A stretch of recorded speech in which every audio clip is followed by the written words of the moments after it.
They were millions. A legion of souls, cast aside by the rulers of humanity, and imprisoned below the surface of a forgotten world to serve and rot there. Drawn from all Parask's system and the rest of the entire Trebedius sector, they were those who had forsaken the Imperium's dream of a peaceful society or had been forsaken by it. They were thieves and murderers, rapists and political protesters. Some had been sent here for only a few years, and should have been back to their home by now. But the galaxy had erupted in flames as demigods waged war amongst themselves, and they had been trapped here. There had been no ships available to bring them back, and the civilians' authorities of the nearby worlds had flatly refused to receive them on their soil. They had enough problems already. So they had remained in the darkness of what looked more and more like the underworld of ancient faiths with each passing cycle, toiling endlessly in the Promethean pits that had been established when the system had been brought into the Imperium. When the Civil War had started, the cadence of work had dramatically increased, and security measures had been more and more put aside in order to fuel the many needs of the Parask's system. Countless prisoners had died in accidents or from poisoning by the substances used, and many more bore the scars of the Overseer's whips. The war was over, now, or so the damned had heard. The tyrant of terror had apparently triumphed, and the rebellious warmaster slain. But things hadn't changed in the darkness. The inmates had continued to feed the enormous war machine of the Imperium with the blood-tainted promethium. All because one inhuman bastard had decided that Parask's denizens deserved nothing but to work and eventually die in these pits, and should feel honored that their work and sacrifice helped protect and preserve this fragment of the Imperium. Balthazar had vowed to track down and kill the miserable fracker. He had marked his flesh with a piece of metal he had found in his workstation, and had reopened the wound each time he was released from his work to collapse in his cell. The wound was a constant reminder of his goal, the blood he shed an offering so that the spirits may bless his hunt. There were 43 other such marks on his body, though those had healed a long time ago. Each corresponded to a target Balthazar had successfully killed as a hitman before he had been betrayed by one of his contacts and captured by the Arbits. He had almost gotten Margus Numerian when the riots had kicked out. He had come so close, less than 10 meters from the cursed, half-living automaton, but the coward had run away, and the sealing doors of Section 12 had been closed. The directors of the penal world had reacted to the planet-wide riots by cutting off the sections that had been considered lost, and focused the forces at their disposal into the remaining ones. Information was scarce, but from what Balthazar had been able to gather by spying on what little data still passed through the isolated section's remaining cogitators, almost half of the complex was in the hands of the prisoners themselves. It was beautiful, what had happened when the gates had closed. Even now, 2 full months after the beginning of it all, Balthazar couldn't think of it without a smile. It had been magnificent.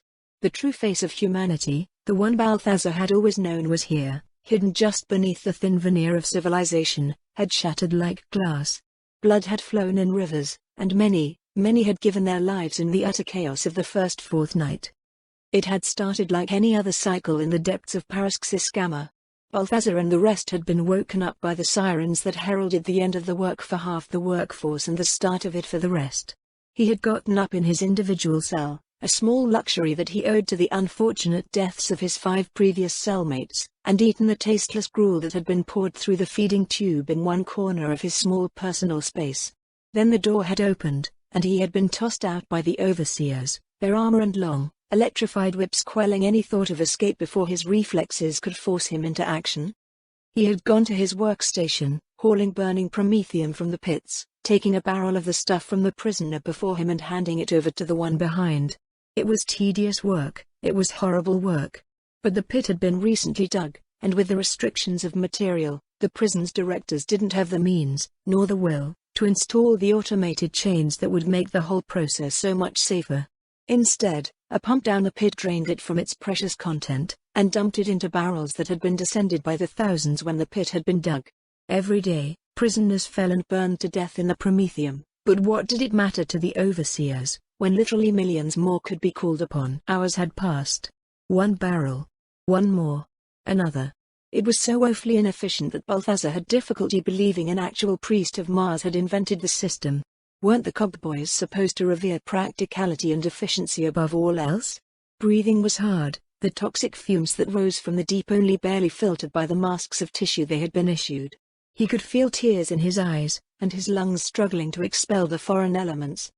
After a period of time that Balthazar would have been unable to precisely identify, there had been a scream, long and terrified, coming from lower in the pit. Nothing unusual. It had been followed by a splash, and yet another, more horrible scream, though that one had been cut abruptly. Again, nothing unusual. The barrels stopped coming, the chain interrupted the moment one of its links had failed in its purpose. Taking advantage of the short pause, and knowing it wouldn't last long, the workers collapsed against the walls of the pit, resting their sore muscles as best they could. That, too, was not anything out of the ordinary, just one more cycle of work, one more death to feed the Imperium's thirst for promethium. Then the scream had started again, except this time it hadn't been a scream. It had been the sound of reality tearing itself apart under the pressure of hell. The stench of blood, always present in the air from the countless cuts and coughs, had intensified 1,000-fold. The entire complex had shook, as if trying to dislodge itself from the earth it was buried under. Balthazar had thought he could hear the very walls screaming, and then he had seen the faces that had appeared on the rock, and understood that he was hearing them screaming. The scream had been taken up by the prisoners. For a moment, Balthazar had stared, unable to process what was happening, then he had started screaming too. Everything had gone red. There had been no thought given to preparation, to planning or to survival. All of a sudden, thousands of captives who had spent years toiling under the whips of merciless overlords had screamed in hatred, rage and bloodlust, and had risen against the ones responsible for their pain. They had tossed away their buckets and started climbing up, toward the top of the pit, from where the overseers looked down on all of them. Balthazar had been one of the first to emerge in the vast room where this section's pits led, thanks to having been placed high in the chain this time, a mere product of chance, as positions were decided only by the whim of whoever was in command of the pit that day. The overseers had been on the ground, writhing helplessly while clutching their heads, squealing like pigs at the abattoir. Balthazar had looked at them, and then he had acted to make that image more real. It had been the same all across the section, and the rest of the world as well. The fury had spread like a wave from the pit where the prisoner had fallen, hole after hole suddenly being filled with enraged psychopaths instead of broken captives. They had torn apart their erstwhile jailers, taken their weapons, and gone on the hunt for more. Only after a half hour had any form of resistance started to build up, and then things had gotten interesting. It had remembered Balthazar of the gang wars back home. Barricades, the shooting at each other in tight corridors, the slow progress street by street, the screams, the smoke, the sheer rage of it. Yes, it had been just like home. It had lasted for days before the directors had given up and closed the gates. Without a common enemy, the prisoners had turned against each other. Factions had formed, territories had been claimed, and the bloodshed had abated, if not stopped completely. The urge to kill was still here, unnaturally powerful, but it was possible to push it down with an effort of will. Balthazar's sources had taught him that a warp storm was raging outside, and it didn't take a genius to understand that the powers of the Immaterium had a hand in what was happening in the penal world. Now, 2 months later, things were starting to heat up again. The stores of food that had been raided at the beginning of the riots had been emptied, and with resources thinning, the bloodlust was rising once more. It wouldn't take long, by Balthazar's estimation, before battle started again in earnest. But by then, if his plan worked, he would be long gone. It was time to make a journey to hell. "You want me to do what?" The incredulity in Arsim's voice was clear, even through the filters of his helm's mouth grill. Like all members of the Coven, the former Thousand Son hadn't taken off his helmet since the unleashing of the storm. It was a psychic hood, and the discomfort it caused was nothing compared to the protection it granted against the touch of the Neverborn. Without it, they would all have gone insane in a matter of weeks. Yet Arsim was wondering if he hadn't turned mad without noticing it anyway. It was one of the few possible explanations for what he had heard his liege lord say. But no, Arkan kept looking at him, visibly not surprised by his outburst, and nodded. "I thought you would react like that, Arsim. Do not worry, I am not insane. Not yet, not that way." "With all due respect, sire, you know that is exactly what you would say if you had. How much time did you spend in the Oracle's chamber lately? Even a mind such as yours cannot endure these conflicts of will for too long. If you are not careful." Arkan held up his hand, and Arsim went silent at the reminder of who was in control here. They were in the stratagem of the Hand of Ruin, the place that was, more and more, coming to be known as where the Awakened One called his warriors when he had a particular task for them, one requiring their special talents and that had been inspired to him by his frequent mental battles against the imprisoned oracle. The two of them were alone, though Arsum could still feel the aura of Demarian's two warriors at the door, keeping watch even here at the heart of their master's power. Both of them were wearing their power armor. The Lord of the Forsaken Sons was encompassed in his Terminator armor. During their journey to the Paraxis system, the demon head painted in gold on his breastplate had risen from the ceramite and become a relief that seemed to look at all before the armor's wearer with eyes burning with hatred and rage at its confinement. All aboard knew of that change and the forces at work behind it, yet none spoke of it. They had all changed since Terra, just like they had changed during the heresy itself. Arsum's own armor had changed, too. Despite the sorcerer's best efforts to keep himself pure from the warp's touch, the power of the Sea of Souls permeated the entire vessel, and it had reached the ceramite that had protected him since long before Prospero had burnt. While it had once been red, now it was blue. The paint had simply shed away, revealing the new color beneath. He knew without needing to ask the Awakened One that this was now the livery of his legion. The armor was proof that, regardless of his reject of Magnus' authority, the Crimson King's many failures still affected him. This wasn't the only change. 3 horns had sprouted from his helmet, twisting above his head and forming elegant forms that drew the eye and distracted the mind with the sheer impossibility of the forms they took. He was fairly certain the horn's configuration changed each time he allowed himself to rest in the protective circles raised by the Coven to guard their minds from the Warpborn while they slept. Arsum had thought about ripping them out, but had given up after the 5th attempt had almost destroyed the helmet entirely. Besides, it seemed that they amplified his psychic powers even further than the psychic hood did. And if he was to accomplish the seemingly impossible task his master had set up before him, he would need every scrap of power he could gather. The leader of the Coven spoke up once more, carefully measuring his words. "You want me to go to Paraxis Gamma, a world still held by the servants of the false emperor. Then, somehow, you want me to teleport every single of the inmates of this penal world on the hive world the other side of the sun?" "That is what I asked of you, yes," said Lord Arkan, his stare kept fixed upon Arsum without blinking. "And how am I supposed to do that?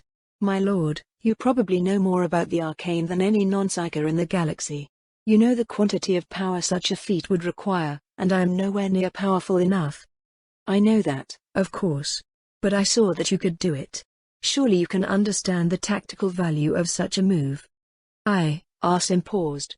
Yes, he could see it. Paraxis Alpha was still standing, still firmly in the hand of its rulers. Unlike the Mueller system, it hadn't fallen to anarchy and madness when the warp storm had reached it. Its defenses were strong, and it had tens of thousands of soldiers to call upon to protect itself from the invaders that had appeared in their sky. And while the Forsaken Sons could win such a war without a doubt, it would cost them time and lives, and the Awakened One wasn't inclined to spend either for a mere hive world. Warping the inmates of Paraxis Gamma would cause chaos and confusion, and they would be able to capitalize on that. Yes, Arsum could see the logic behind the Awakened One's reasoning. However, that still didn't tell him how he was supposed to do something that reminded him entirely too much of what Magnus had done when Prospero had burned. He asked hesitantly, "You saw this, in the Oracle's chamber? You saw me doing this?" "Yes. But I didn't see how. Seraxithar blocked that information from me. Still, it means that there is a way. Think, Arsum. Now that you know it is possible, how would you do it?" Now this was something he could do. Solving etheric problems and equations was one of the Thousand Sons' specialities, and though he no longer considered himself part of the 15th Legion, Arsum still possessed the skills of Magnus' sons. He focused on the challenge offered to him, speaking his thoughts aloud. "How to teleport the prisoners isn't difficult. The Coven and me have worked on such spells for a long time, and we practiced them during the space war for this system. I should be able to cast the sorcery, but the problem lies in actually powering it. Even if all the Coven worked together, such a working would be beyond our reach." "What if you call upon other powers?" suggested Arkan. "The whole planet is bathing in the power of the Empyrean. Couldn't you draw some of this power to yourself?" "The world is in the hands of the Blood God's servants, sir. The Warborn will not look kindly upon my interference in their games. Even if what you will do would cause far more bloodshed." You know better than to assume demons act with any semblance of logic, Awakened One. Arkan nodded slowly. There was a logic to chaos, yes, but that logic only existed to the higher levels of power, where the gods themselves decided the fates of billions in each blink of an eye. The lower minions of the four powers, however, were only barely sapient, and almost entirely driven by instinct alone. Then how can you persuade them to listen to you? Asim hesitated. The Lord of the Forsaken Sun saw right through him, however, and followed immediately. You have an idea. I can see it. What is it? It is dangerous, my lord. Not just for me, but for you as well. The Cornate spirits will not tolerate my presence, but if I tell them I am negotiating on your behalf, in your name, they may relent and consider hearing what I have to offer. You are not without some reputation in the Sea of Souls, my lord. The Neverborn whisper your name and sing your praises across all the Trebedious sector as they feast upon the souls of the mortals you made vulnerable to their claws when you unleashed the storm. How is it dangerous? If I were to fail, not only would I be destroyed by the backlash, the rage of the Neverborn could even spread to you, and through you to the entire Warband. This gamble could destroy the Warband. Do you intend to fail me, Asim? Of course not, but... Then don't. I know you can succeed, and by the blood of slain Sanguinius, you will. We don't have time to waste fighting a conventional war on Paraxis Alpha. You must succeed. Why do we have to hurry? The Imperials are trapped here with us. Their 2 remaining ships are hidden at the system's edge, and we will destroy them the moment they try to act. What do we have to fear? The Awakened One stayed silent. After several seconds had passed without an answer, Asim shook his head, and said, Very well. I will do it. But first, we must discuss what you are willing to offer to the Empyrean in return for this to work. The touch of the warp could be felt everywhere. The walls had changed, some of them turning into bleeding meat. Some fools had tried to eat it, and what had happened to them had not been pretty, while many of them now showed the same stone faces Balthazar had first seen in the pits, fidged in an eternal scream.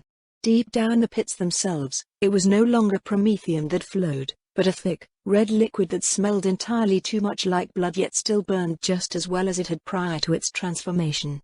The groups of rebellious inmates still drained from it, using it to protect themselves with great, ever-burning baras. Balthazar didn't belong to any of the factions that had formed in the rebellion's aftermath. He had raided a supply church just as the initial fighting had died down, a closed filled with food for the guards' meals, actual food, not the paste they had been fed, and that had kept him well fed since. He had also taken a magnetic card to a small storeroom where he had made his lair. He was not burdened by the other inmates, no one wanted to cross Balthazar. He had been feared even before the riots, and even the unnatural bloodlust that had filled them all wasn't quite enough to make them attack him, at least not as long as easier prey remained. While the gangs waged war against each other, he had studied what the inmates called, with a lamentable lack of imagination, the cracks. A testament to the warp's growing influence on the penal world, the cracks were just as feared as they were revered. Each was a scar, a wound upon reality itself. At first glance, they looked like slits of crimson light, reeking of ozone and blood. But if one looked long enough, one started to distinguish the hellish space behind the crack, filled with visions the human mind refused to accept and process. And, as the rebelled inmates had discovered soon after the stalemate had begun, they could be used to cross through space and reach other cracks. Some said the cracks reflected their yearning for freedom. Others, that they were the sign the planet would soon collapse into the warp entirely. Balthazar didn't know the truth, and he didn't care. All that mattered to him was how they may help him reach his target. There was no reason to believe the cracks hadn't spread across the rest of the planet, including the sections of the complex still in the Overseer's hands. Some gangs had used the cracks to appear in the territory of their rivals, though the losses to the warp had been high enough to disencourage further attempts. But Balthazar had kept walking the cracks, pushing his will to lead him where wanted to go. Now, he believed himself ready. He could cross the warp without being anything more than a little unbalanced at his arrival. Furthermore, this morning, he had finally intercepted a report about a crack appearing in Numerian's proximity. Had his target been anyone but a member of the Adeptus Mechanicus, no doubt he would have gotten away from the yawning tear in reality opened into hell, but the cogboys were not ordinary men and women. Then again, Balthazar was the same. The crack he intended to use to escape the blockade of the section had appeared in his very lair 8 days before, and he had taken it as a good omen. Now, it was time to go and kill the one responsible for his years of torment in the pits.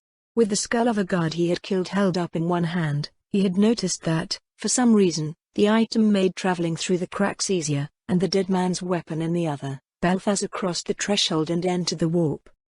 In the end, he did not go alone. Arsum and the Awakened One had discussed at length, before finally deciding on an offer that the Lord of the Forsaken Suns was ready to make and that his chief sorcerer knew would please the demons that lurked on Parask's Gamma. They had then used orbital images to choose the most appropriate location for the ritual, where the currents of power flowing on the penal world would be the most potent. Several points had been proposed and studied before Arkan had recognized the one he had seen in the vision, where the ritual had the most chances to be successful. Of course, it had been in the middle of the penal world's administration center. Of course.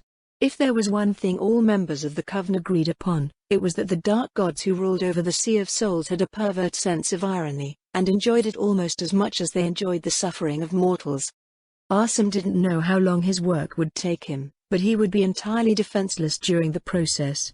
Since there was little hope that the mortals would ignore a traitor marine in their midst, the sorcerer would go down with an escort that would protect his mortal shell while his mind wielded powers that could burst the planet apart. Which was why Arsum now stood on the platform of Mercurian's recently repaired teleportarium, alongside a pack of Forsaken Sons who had once been members of the 16th Legion, the Sons of Horus. Led by a warrior named Lucian, the 9 Marines wore the colors of the Forsaken Sons, the Eye of Horus on their shoulder guards painted over in black. Arsum could feel the taint on the leader. His armor was slowly consuming him, turning his soul into a concentration of hate turned against everything around it. He would need to be prudent with this one. That Arkan was honoring him with a guard of his own blood brothers was not lost on the Psyker. But while he had no doubt they would protect him from the human defenders, the warrior's presence did nothing to alleviate his concerns for his immortal soul. It had been claimed, back before the heresy, when the Legiones Astartes still all fought side by side under the Great Crusade's banner, that Space Marines knew no fear. The capacity to feel that debilitating emotion was said to have been removed from the legionaries. Yet, during the battles of the heresy, when brother had turned against brother and the galaxy had burned with the wrath of vengeful demigods and spiteful demons, many Astartes had felt fear. Arsum had felt fear when the wolves had come to Prospero. He had feared the destruction of his legion and all they had ever created.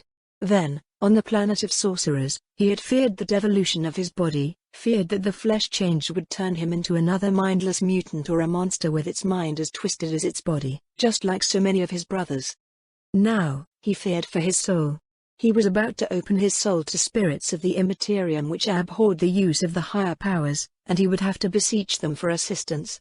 That filled him with a cold, very real dread. One wrong step, one loss of focus, one show of weakness, and he would be dead, his soul torn apart and devoured, if he was lucky. If he wasn't. No. He had to stop thinking like that. Doubt would weaken him, and turn his fears into self-realizing prophecies. He was Arsum of the Forsaken Sons, Lord Sorcerer of the Coven. He had bested hundreds of demons during the Exodus, and been part of a conspiracy that had defeated a demon prince of Zeonch. The lowly warp-born that fed upon Parask's Gamma's bloodshed would not be the ones to end him. He would succeed. The warp would bend the laws of space, and the worms of Parask's Alpha would scream in terror as he unleashed the hatred of millions of souls against them. The will of the Awakened One would be done. Arsum opened eyes he hadn't realized were closed, and looked at where Mercurian stood, behind a command panel outside of the teleportarium's platform. To his second sight, the former techno-adept of the Adeptus Mechanicus was shrouded in black light and blasphemous energies. Minor creatures of the Empyrean lurked in almost every component of Mercurian's mechanical frame, twisting and altering their base functions to modify their host's body even further. In his veins, filtered warp energy ran alongside tainted, black blood, mutating what little flesh remained, creating cancers that were almost instantly rejected by Mercurian's inner repair systems, and organs of unknown purpose. There had never been much humanity in the Techno-Adept, but now, the being that the Warband trusted with the direction of their technical operations had no longer any right to be called a member of the human race. Then again, did any of them? Adept, he called. I am ready. Begin the transfer, if you please. "Acknowledged, Librarian Asim," answered Mercurian in his synthetic voice before starting reciting the litanies of activation. There was something wrong to it, though. Asim had been deployed by teleportation before, but he didn't recognize the words Mercurian was using. There were a lot less appeals to the machine spirit of the device, and a lot more threats directed at its components and supplications addressed to the dark gods, though the techno-adept referred to them as the Eightfold Omnissiah in his prayers. He wondered if Mercurian had even noticed the changes in his philosophy, or if he just did not care. Truly, they had all changed. He felt the teleportarium powering up. Energies both natural and unnatural were being combined, drawing strength from the warp storm around the ship to make an insult to the laws of physical reality. Asim thought, for a second, of what would happen when the Hand of Ruin left the warp storm, or when it finally abated. Would Mercurian have to reconfigure the teleportarium, or would another power source be found? There was a flash of light, and the question no longer mattered. Asim and the 9 warriors passed through a tunnel of insanity and horror, and emerged on the other side to find themselves surrounded by gun stations and turrets. The crack was no different this time than any of the others he had crossed. The trick was to close your mind. Keeping your eyes closed was obvious, but it wasn't nearly enough. The visions imprinted themselves on his retinas with impossible neatness. You could plug your ears, but that did not help much when the screams also came from inside of you. No, the only way to avoid being driven insane by 1,000 blasphemies against the human psyche was to close your mind completely, and focus on where you wanted to go while moving your legs regardless of the presence of solid ground beneath them. Balthazar had trained himself to focus on one thing and discard all others when he had learned to snipe. While he was nowhere as proficient with a long-distance rifle as his Reacher, he had gotten the concentration trick right.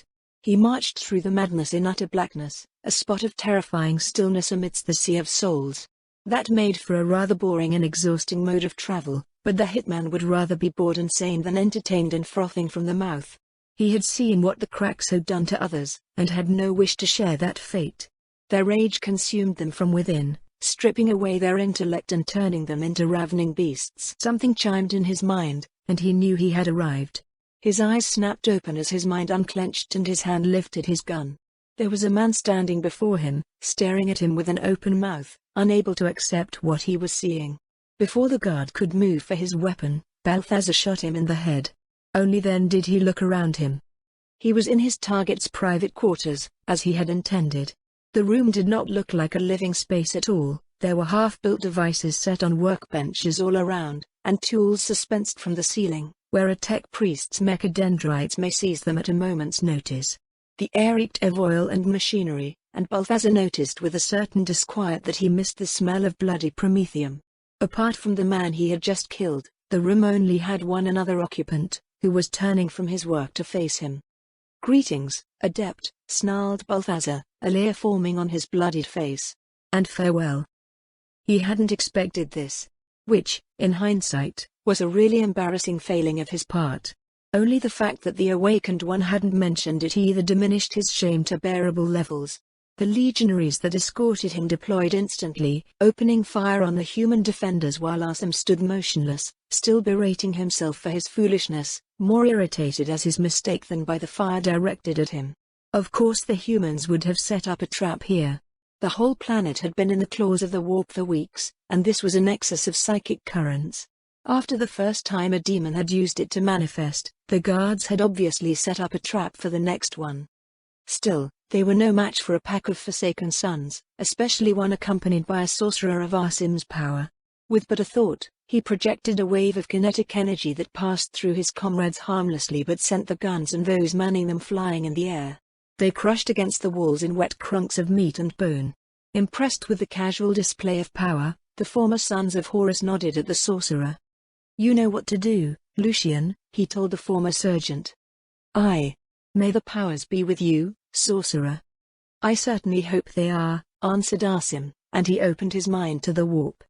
It was like bathing in liquid fire. He could feel claws gnawing at his soul, hear the hateful screams of a million demons as they howled their fury at him. The Empyrean was teeming with the Neverborn, drawn to this world by the violence of its denizens and the never-ending bloodshed caused by ruthless exploitation of its natural resources. Their presence was causing the physic laws to break down, tearing openings through the fabric of space and time that threatened to engulf the whole planet into the Sea of Souls. He could feel how the Warpborn thirsted for that outcome, how much they longed for the time they would be able to hunt and feast upon the many souls of Paraxis Gamma plus wanderers of the Sea of Souls, plus Centarsum through the ether in the non-language of the Neverborn, plus predators of the Empyrean, roamers of the Immaterium. I am Arsim of the Forsaken Sons, and I have come to you to bargain for power on the behalf of my lord, Arkan the Awakened One. The pressure on his soul diminished, and the answer came to Arsim not in words, but as a myriad of variations in the psychic tapestry of the Sea of Souls. His trained mind struggled, forcing the message into a form his Astartes brain could comprehend. In old ages, oracles and seers had done the same to interpret the messages of their gods, and the 15th Legion had rediscovered their secrets during its hunt for arcane knowledge and power. But where these men and women had almost always gone insane, Arsim's power and discipline enabled him to render the demon's intent into his native tongue of Prospero without any more damage than a burgeoning headache. Plus speak, witch, and be quick about it. Your master's name, for all the power it carries, can only make us bear your presence so long. Tell us, what do you want? Plus. The actual message wasn't that simple, of course. There were a lot of threats that the leader of the coven had dismissed, promises to rend his flesh, maim his soul, drink his blood and take his skull. Cornaline demons weren't any more imaginative than their mortal followers, not that he would ever say so in the face of the Blood Champion. Plus I ask that you lend me your power. I ask you help me send the touched ones upon this world to the land beyond the sun. I ask that you assist me in ensuring the slaughter of the weakling servants of the false emperor that there dwell. I ask that you aid me make their blood flow for glorious corn, and burn their world in the pyres of holy war. Plus. The request had been carefully phrased to appeal to the demon's instincts, but it still caused disquiet in their ranks. Plus long have we waited for this world to fall in our grasp, witch. The touched ones have spilled much blood in the name of the Bloodfather, and walked far upon the eightfold path. The moment of their reaping is at hand, why should we deny them their rightful reward? Plus because in return for this boon, my lord offers you the chance to hunt in the world of the flesh. Plus. The Neverborn roared, and Arsim staggered. Demons always wanted to walk the physical world, where they could experience sensations that, as beings of pure emotion, were denied to them in their native realm. It was the reason behind the union that the word-bearers had called Galvorbag, and later Unburdened. It was also why the Warmaster had been able to gain the support of mighty hosts of Warborn in his war, sending seemingly endless hordes of infernal creatures against the Loyalists. Drawing mortals in the Immaterium was well and good to the Neverborn, but hunting them on their home ground was far more satisfying to them.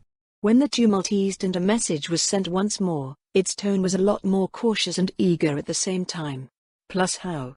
Does the Awakened One wish to let us wear the flesh of his brothers as we go to battle? Does he desire to follow the path of the bearers of the word, and that of so many of his bloodkin within the Great Eye? Plus no, plus replied Arsim with finality. Plus he does not. Plus. They had discussed it. Possessed Marines were powerful, but the presence of the primitive intellect of the demon drove them to insanity and megalomania, not counting the fact that, despite all the enhancements brought to the process over the years, the rate of survival was still low. Arkan wasn't about to whore out his warriors to the ruinous powers, though, like all the few scruples the Awakened One retained, this one was motivated more by pragmatism than by any remnant of morality within his blackened soul. Plus then how do you propose to let us roam the Materium, witch? Plus scowled the demons, disappointed and infuriated by the refusal. Plus the touched ones, plus Centarsum, using the Warborn's expression to designate the inmates. The actual meaning was a mix of prey, blessed, cursed, and food. Plus when their flesh crosses through the god's realm, you will be able to merge with them and wear their skin as you hunt the abundant prey of the world behind the sun. With my skill and the support of my master's influence over all souls dragged halfway through the Sea of Souls by the strum he unleashed, I shall consecrate 1,000 of the touched one souls. Grant me the power I desire, that you may enter the kingdom of matter and wreak havoc and slaughter the sheep of the Imperium. Plus do we have a deal? Plus. Nemorian's reaction was immediate. Unlike the guard of the crack, he didn't waste any time gawking or trying to rationalize what was happening before him. But in the fraction of second before the battle began, Balthazar took in Nemorian's appearance. It was the first time he saw him in person, after all, and not behind one of the pick screens that had been used to broadcast his insipid sermons before they had been destroyed in the riots. Nem-Orion wasn't the most augmented cogboy the hitman had ever seen. He had cybernetic eyes and an array of mechadendrites, perhaps a few implants in his skull, and that was all. His bald head had youthful features, and possessed some kind of cherubine beauty that only outlined the ugliness of the insect-like eyes in its middle. He wore the robes not of a high-ranking servant of the Adeptus Mechanicus, but of the lowly menial he had been before the Civil War, tasked with maintenance and supervision of the planet's crew of servitors. He had only risen to the station he now occupied as Supreme Administrator of the Penal World thanks to his ideas about how to increase Promethean production. Rumors amongst the convicts, and the guards out of his earshot, had it that Nem-Orion had augmented himself with the mechadendrites without permission from his superiors. It was apparently a heavy transgression to the incomprehensible rules and ethics of the cult of Mars, and one that could very well destroy the man's career and life if the rest of the Mechanicum learned of it. Regardless of their legality, however, the mechadendrites were the most immediate threat. There were a total of 6 of them, and Balthazar's estimation put their range at 3 meters, and he was only 2 meters from the tech priest. He tried to shoot, but one of the appendages, still holding what looked like an instrument of torture from a darker rage, knocked his weapon away. A second later, a second hit him in the stomach with enough force to send him flying across the room. Balthazar crashed on one of the workbenches and rolled to the other side of it, scattering fragile pieces of technology as he did. Looking at his foe, he saw Nem-Orion on his back, trying to lift himself up with his human arms while his mechadendrites wailed around uselessly. Here was, mused Balthazar, the reason why only already heavily modified tech priests were installed with mechadendrites. Nem-Orion simply wasn't heavy enough to absorb the kinetic backlash of his hit. And this was how he could kill him. The mechadendrites were strong, but Nem-Orion's flesh was ridiculously weak and vulnerable. Looking around for something, anything he could use as a weapon, Balthazar's eyes stopped on a plasma torch. He grabbed it and pressed the activation rune. Nothing happened. He swore, and pressed harder. This time, a white light appeared at the torch's extremity, and Balthazar felt himself starting sweating and his eyes beginning to hurt at the proximity of the superheated flame. He released the rune and the miniature sun disappeared. Good, he thought. He could do this. Balthazar jumped over the workbench and sprinted toward Nem-Orion, ignoring the pain in his guts from where the bastard had punched him. The tech priest had managed to rise to his feet, and an alarmed expression formed on his face when he saw what Balthazar was holding. He tried to block the inmate's advance with his mechanical tentacles, looking like some creature from the deep oceans trying to protect itself from danger. Balthazar took several glancing wounds, and blood started to drip from the cuts caused by the tools, but he didn't stop. Just as it had been when he had walked the crack, Balthazar's mind was entirely focused on his goal. He had slipped into the full focus mode without effort, indeed, without even meaning to or realizing it. Lowering his center of gravity, he crashed into Nem-Orion headfront. His skull impacted into the tech priest's nose, breaking it with a crunch of pulverized bone just as they both tumbled on the ground.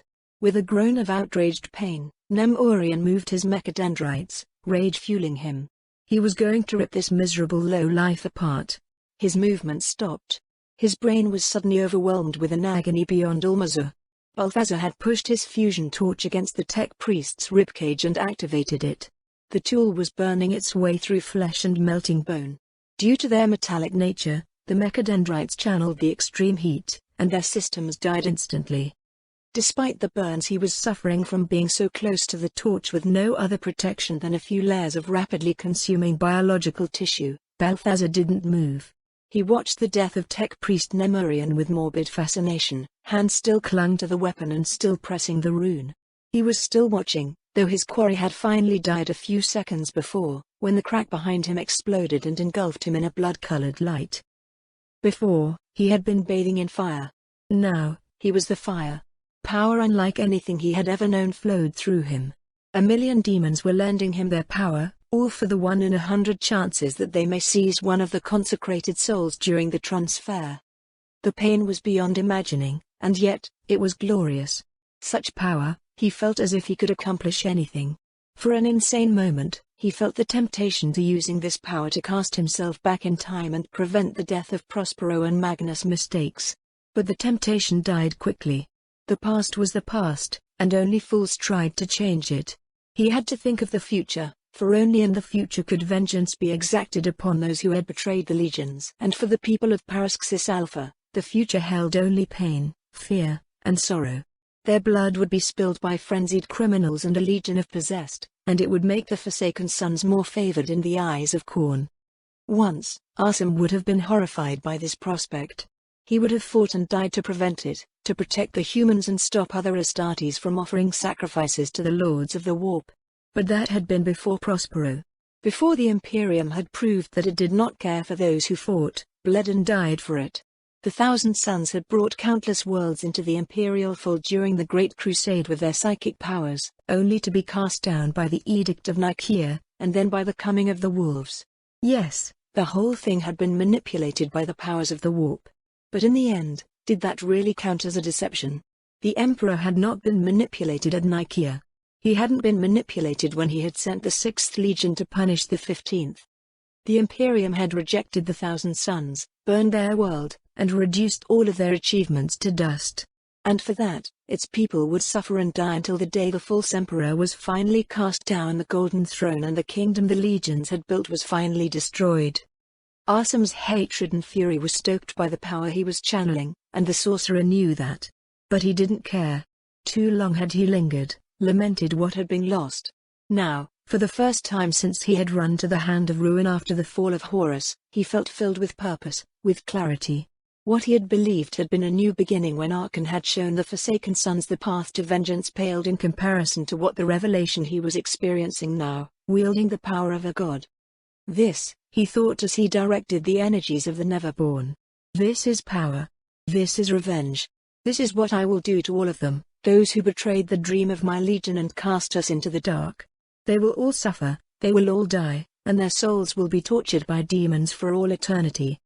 More and more psychic might gathered, within Arsum and all around his spirit in the Empyrean. He held it, and drew yet more to him, until the point was reached where anything more would destroy him utterly. Then, he unleashed it through the channels of his will, following the pattern of an improved version of the spell that had been used to teleport the Astartes aboard the enemy fleet at the beginning of the Paraxis system's invasion.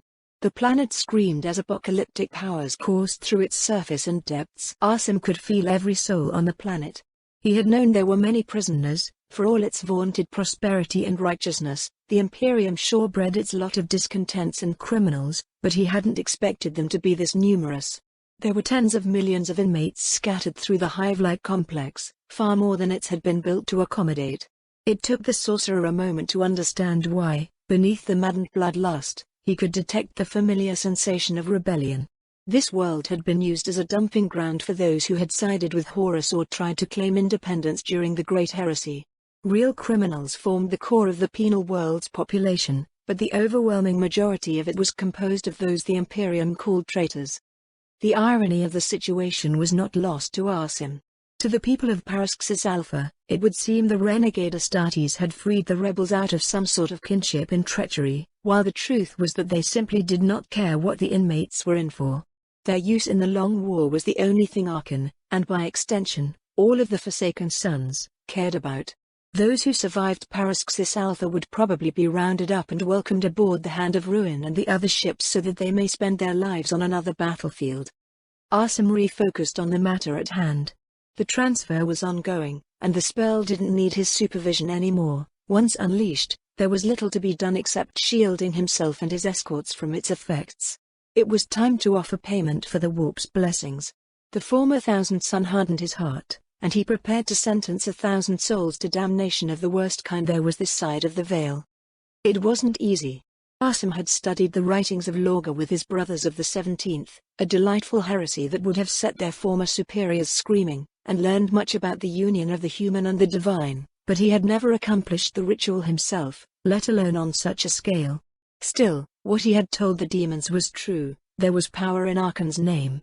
All the souls within the Trebodius sector had been marked by his deed on Ilias, and with his lord's permission Arsum was able to exploit that connection to bypass the usual protections that a soul had against unwilling possession.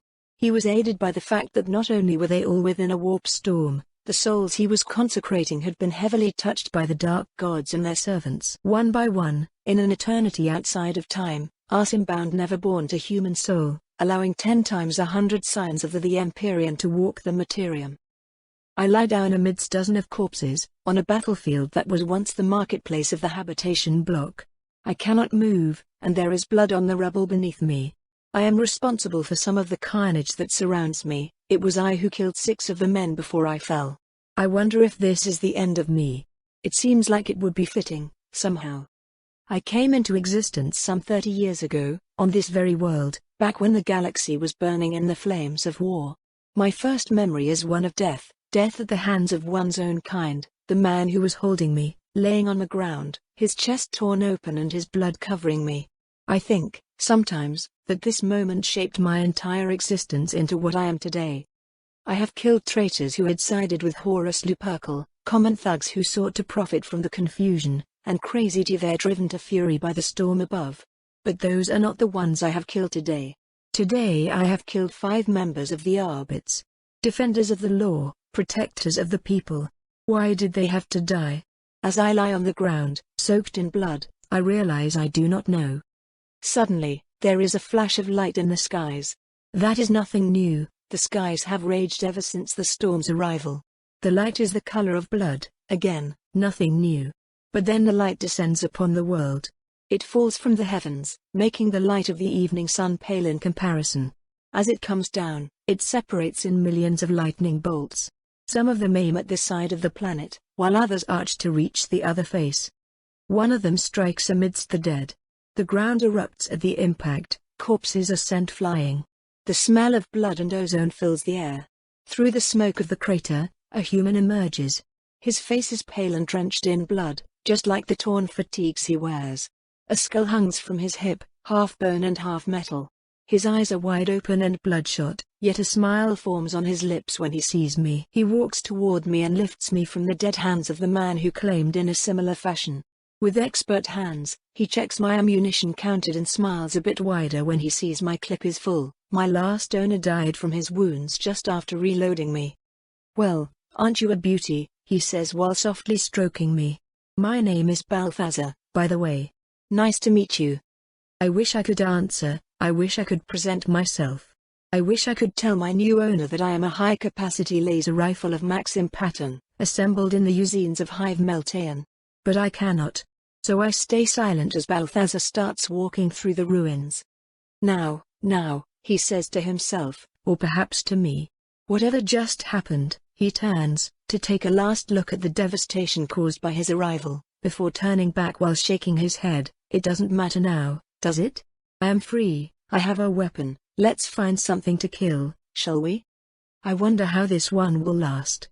The weight of the weapon was familiar and reassuring within Balthazar's hands as he walked amidst the rubble. The former prisoner didn't understand what had just happened. One moment he had been watching the last of Numerian's life vanish from the bastard's bionic eyes, and the next, it had been as if he had been thrown through a crack without preparation. The pain had been agonizing, and yet he bore no wounds. The scratches he had endured at the tech priest's mechanized limbs were gone, leaving old scars behind, and even the grievous burns he had sustained had vanished. Clearly, something within the warp had taken an interest in him, and he suspected, though he did not know how, that he knew what it wanted as payment for its help. He could see other strikes of red light like the one that had brought here. In fact, judging by the number of arcs of light, it seemed that all of them had been brought. The thought made Balthazar smile, which hadn't faded since Numerian's death, widen. All the millions of enraged inmates, released amidst the civil population of a hive world, it would be glorious. Clutching the rifle he had been so lucky to find, the hitman kept walking. He needed to find water, food, and a lair. Then he would hunt, he thought. Hunt, and collect skulls for the skull throne, to which he owed his life. It was done. 46,316,821 former prisoners of Paraxis Gamma had been spirited away, brought to their intended destination.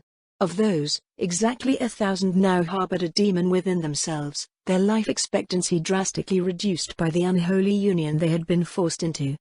7,162 various Imperial personnels had died horrible deaths, and their souls were now dragged into the warp, still shrieking in agony, sport for the amusement of the never-born. The planet itself was on the verge of collapsing, the energies wielded upon its soil having set its promethium reservoirs ablaze. He was breathing with difficulty. His hearts were beating faster than if he had just spent weeks fighting with his bare hands, sending cold blood through tightened veins to irrigate painful muscles.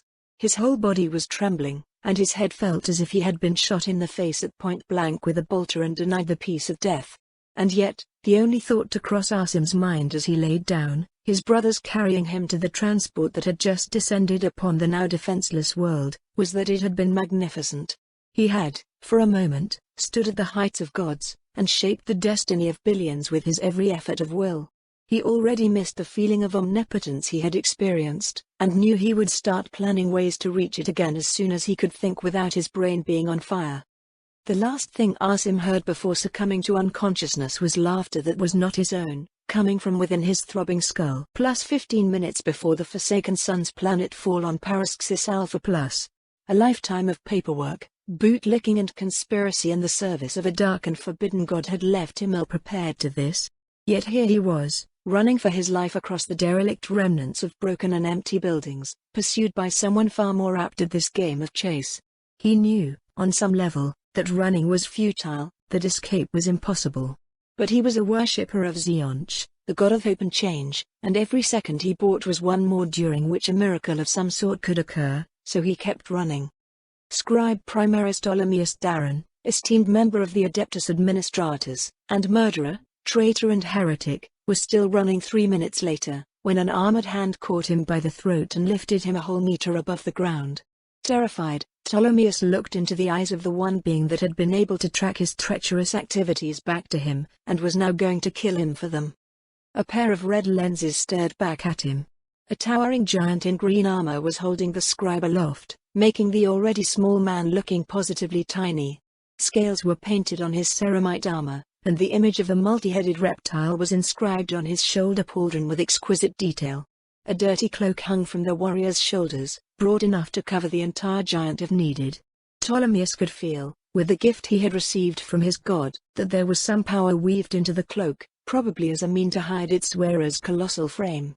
But this was overshadowed by what he felt from the warrior himself, a deep, tightly controlled anger that was wholly directed at him. "Who are you?" managed to ask the scribe before the giant script crushed his windpipe. He knew this was a warrior of the Legionis Astartes, but that made no sense. He knew the heraldry of the Angels of Death, be they loyal to the false emperor or having sided with Horus during the rebellion, yet he did not recognize the Marines' Legion insignia. As his brain shut down from the lack of oxygen and he felt his soul leaving his body to join with his god, he heard the giant's answer, all intonations erased by his helm speaker.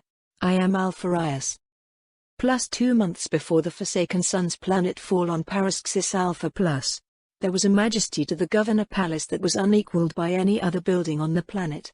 Its architecture had been inspired by the grandiose work of the Imperial Palace on Holy Terra, and even though its was a much smaller size, the grandeur of it was still awe-inspiring. As he marched toward the gathering of officials he had been called upon to record, Ptolemaeus thought back to the strange path that had led him to become, if he was perfectly honest with himself at least, a traitor. His treachery had gone unnoticed for years before this moment, where he would finally make a move he thought had even a remote chance of being noticed. Up to this point, he had only used his position for his own gain, carefully channeling wealth to secret accounts. While he couldn't use this money without drawing attention to himself, unlike what he had first believed, the Imperium of the 31st millennium was quite good at noticing its agents' mistakes. The mere thrill of challenging the oppressive organization that had controlled his entire life was quite rewarding in itself. Still, even that could hardly be considered treason, at least when compared to the galaxy-splitting betrayal of the Warmaster Horus. Not that it would have made any difference had he been noticed, he would have been executed, no matter that the reasons behind his treachery were mere greed and thrill-seeking. But he had only truly become a traitor a few years ago, as the fleets of the Warmaster neared Terra and the galaxy held its breath for the ultimate confrontation. A vision had come to him. In his sleep, he had seen what happened on Terra just as it actually unfolded thousands of light years away. He had seen Horus kill the angel Sanguinius and maim the Emperor, and he had seen the traitor Warmaster being killed in turn. He had seen that even though the Warmaster would fall, the war itself would never end. He had witnessed this with his very soul. The exiled sons of the 9 legions would return, and burn the Imperium to ashes. He had seen the storm coming years before it had actually done so, yet it and the horrors it would bring were nothing compared to what the rest of the galaxy would endure. 10,000 years of oppression, of war, of atrocity, that would end in a galactic slaughter and the eternal reign of chaos. The Imperium would die, after an agony of 100 centuries during which those who served it would endure painful, meaningless lives, followed by an eternity of torment in the claws of the dark gods. Ptolemaeus' only hope was to side with the inevitable victors, so that was what he had done. Mankind was doomed, though it did not know it yet, and only those who embraced the power of the Four could even hope survive in the coming darkness. So he had betrayed the Imperium, and embraced the faith that the preachers in the streets denounced as blasphemous and damning. These fools may claim that those who turned from the light of the Golden Throne would burn in the warp for all eternity, but they didn't understand that such was the fate of all souls. The warp was hell, and hell only. There were no illumination, no celestial paradise to reward the faithful after their death. Only by following the gods and proving your value to them could you hope avoid the eternal torments. A thin hope, for sure, but it was better than nothing. And so Ptolemaeus had chosen to follow the path of the one God who had sent him the visions. He had become a disciple of Xeonch, the architect of fate and god of hope. The vision's frequency had increased after he had made that decision and honored his new patron by building him a shrine in his house and closing down an entire manufactorium with a single number changed in a report about its productivity. That still brought a smile to his lips every time he thought about it. It had been glorious. He had seen that, soon after the storm had engulfed the Paraxis system, a legion of angels would come from the skies, braving the tumultuous tides of the Sea of Souls. Wearing his master's color and brought here by his design, they would wage a terrible war across the planet. His task, his holy duty, was to prepare the way for them. Today, as his visions had proved true once more, he would take the first step toward that goal. Passing in front of a squad of soldiers who were guarding one of the room's entrances, Ptolemaeus crossed the threshold just before the last of the guests arrived. He rushed to his position, next to the planetary governor, and lowered the keyboard that was usually kept strapped to his chest. He checked that the power of the data slate was on, flexed his fingers, and waited for the meeting to start. The reason for the gathering was obvious. Mere hours before, the skies had exploded with fire and madness. Thousands had already died, their hearts bursting in their chests or crushed as buildings suddenly collapsed in previously stable zones. The planet's very mantle was troubled by the energies of the warp storm that now raged. Officially, this was due to the Immaterium interfering with the gravitational forces at work in the system, but the superstitious whispered that it was caused by demons, tearing the planet apart from within. Both, Ptolemaeus knew, were true enough. One was simply a metaphor for the other, but which one, he had no idea. While the dreams he had and the communions he was sometimes granted had revealed him much of the galaxy's inner workings, this particular piece of knowledge eluded him. There were several dozens people gathered in the room in all, roughly separated in 7 groups. An impressive gathering given the circumstances, yet the vast room, made to welcome hundreds of souls as they discussed the life of billions, seemed almost empty. By some caprice of the fates, the giant table that had occupied most of the room had been destroyed, crushed by falling fragments of the ceiling in the earthquakes. Another table had been installed with haste, one much more adapted to the reduced cadre of dignitaries who had gathered there to answer this day's crisis. 2 hololithic projectors had been installed for those who had been unable to come in person. The group to which Ptolemaeus belonged was that of the governor of Paraxis Alpha. It was composed of some 20 advisors, administratum officials, and various sycophants who had no reason to be here but no one to throw them out either. Due to his station's need to be able to hear every word, Ptolemaeus was standing at a position of great honor, next to the governor himself, theoretically the most powerful man on Paraxis Alpha, and by extension in the entire Paraxis system. Governor Valan Trusian certainly looked the part. He was a tall man, regal in his robes of office despite the dust that had fallen upon them during the confusion. He was bald and sported a short beard, cut in the fashion of his homeland, so far from here.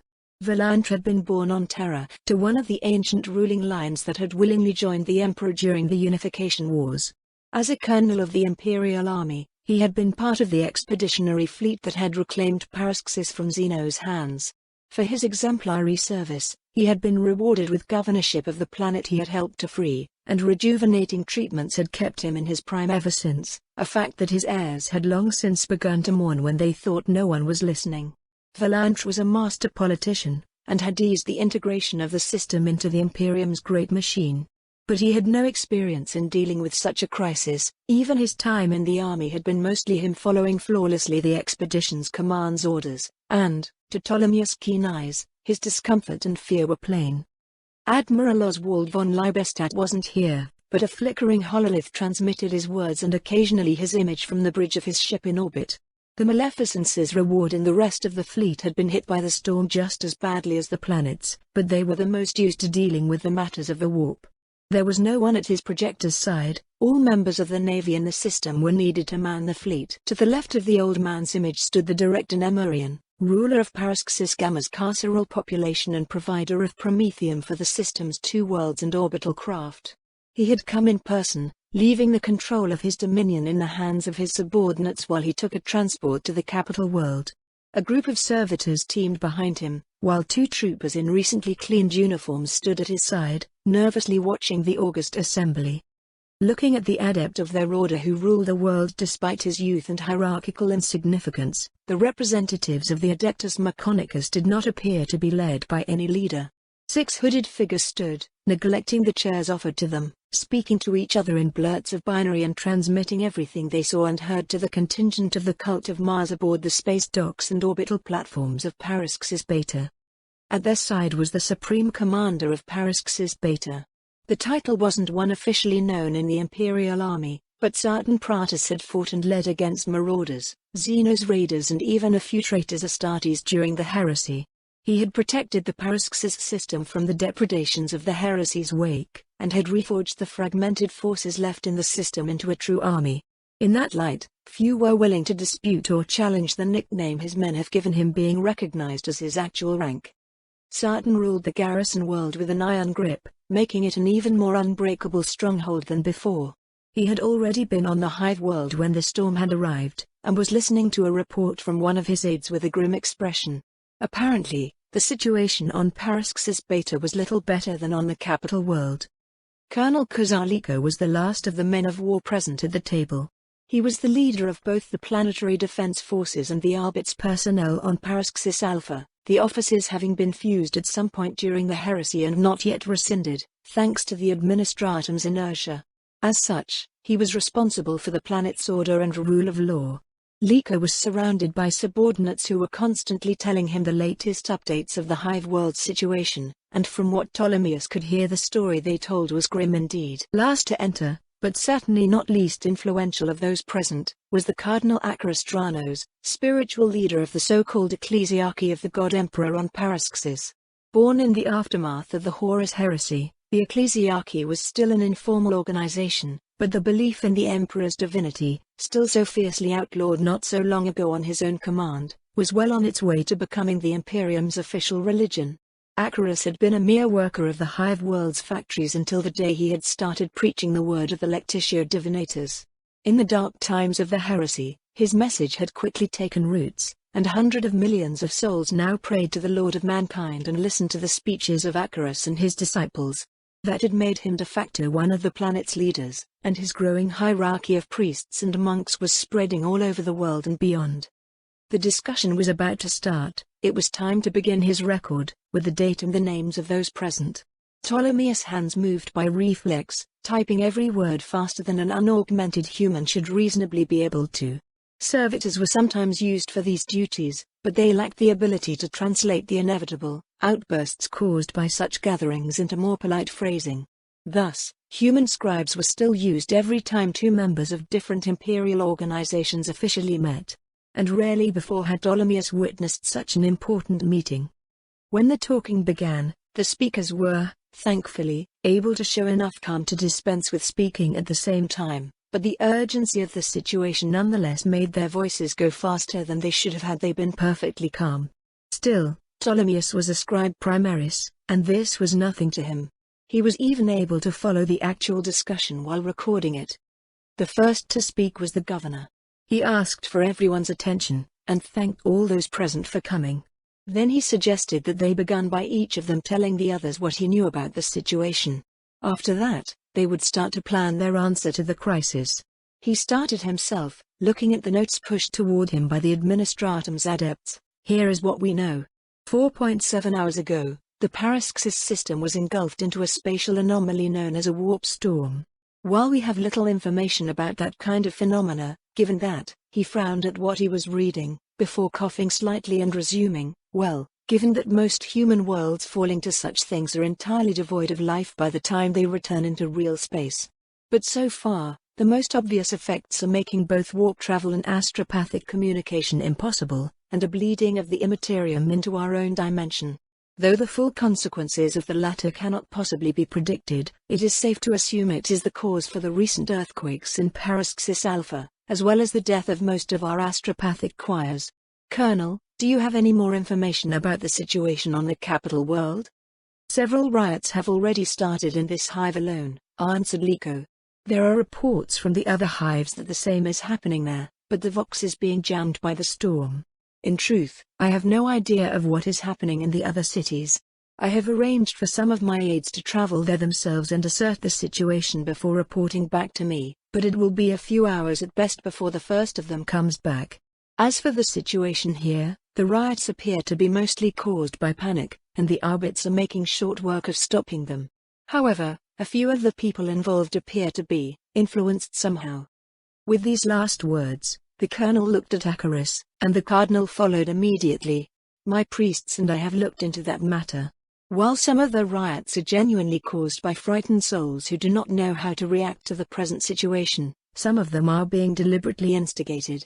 Those of us who are the most open to the God Emperors can feel it. There is an intelligence at work here, one serving the dark forces of the warp. The riots are led by traitors and heretics, who have turned from his divine light and embraced the powers of chaos. Their words twist the minds and fears of the innocents, and manipulate them into doing their bidding. We have doubled the number of sermons, and the Voxnet regularly broadcasts my own speeches, but it is not enough. I suggest that all patrols of the armed forces be accompanied by one of the ecclesiarchy at all times, so that they may report when they come across the taint of the Dark Ones. Not so long ago, these words would have been met with derisive laughter.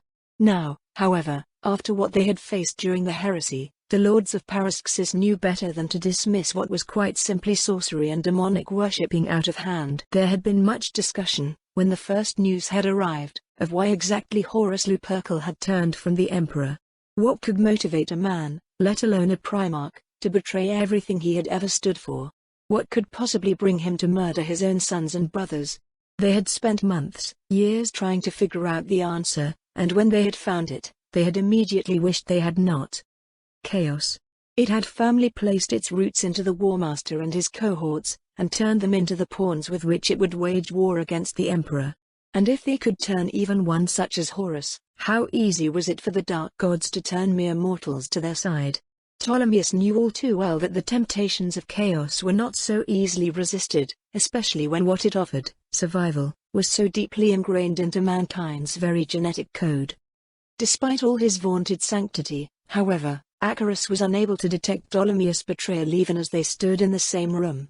It wasn't that the cardinal was a scam, he had proved his faith was true years ago, when he had banished a demon summoned by Harujan's cultists with nothing more than his bare hands and his will. No, it was simply because Ptolemaeus' gifts had been cloaked by his master, precisely to prevent such detection. All nodded to Acarus' proposition, even the tech priests. The stance of the cult of Mars on the Emperor's newly alleged divinity was quite simple. At least in the Paraxis system, the Emperor had always been a god, and they had worshipped him under his guise as the Omnissiah long before his entombment upon the Golden Throne. To them, the ecclesiarchy was simply another branch of their own faith, although one focused on their god's lesser attributes of flesh. The next to speak was Admiral von Liebestadt.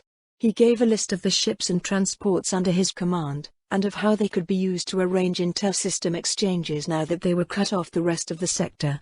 After him was Numerian, who told the other lords of Paraxis that, even though the inmates of the penal world were currently rebelling, enough Prometheum's pits remained under his control for him to keep fueling the other world's needs.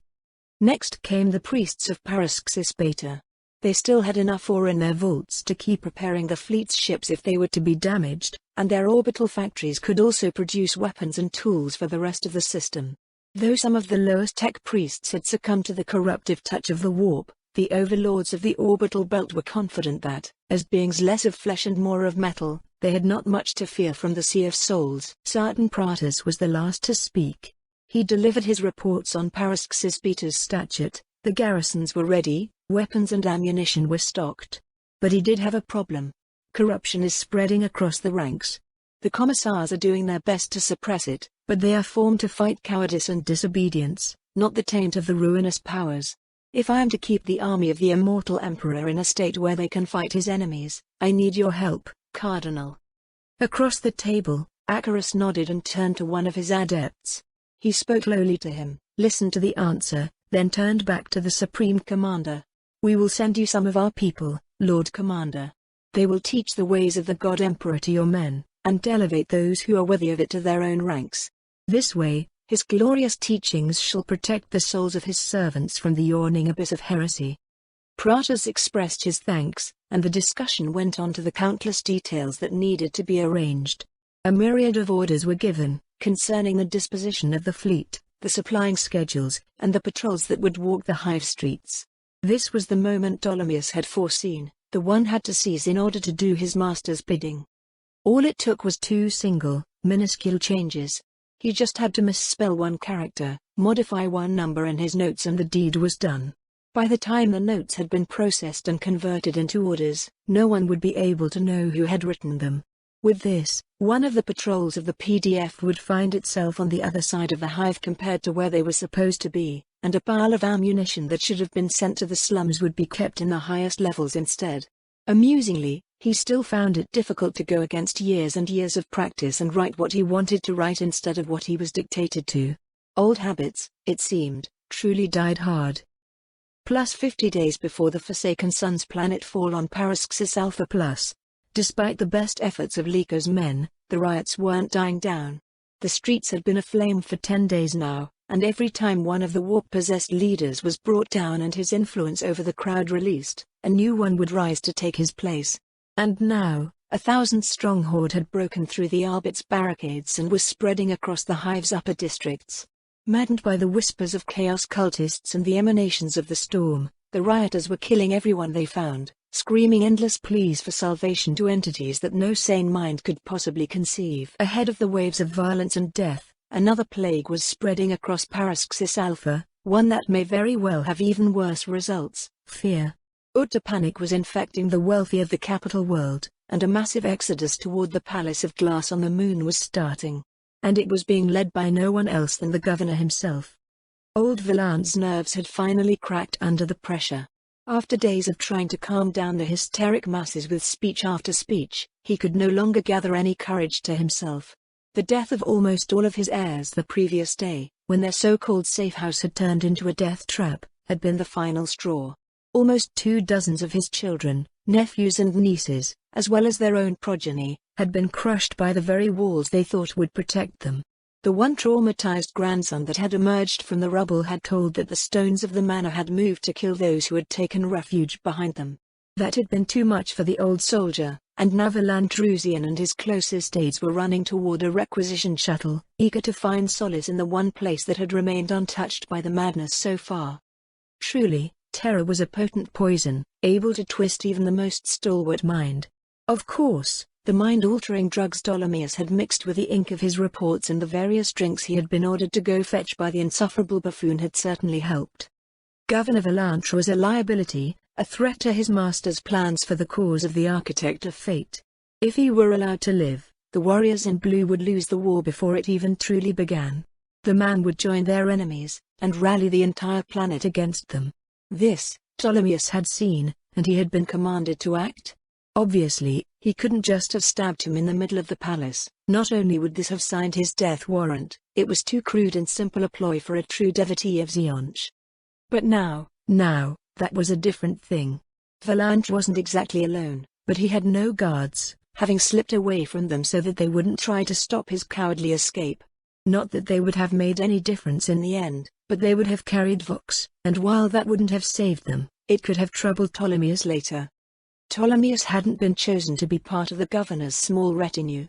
He only knew the relocation of the headquarters to a safer position was happening because he had been expecting it, and had watched the flying schedules for any sudden modification caused by someone with high-level clearance.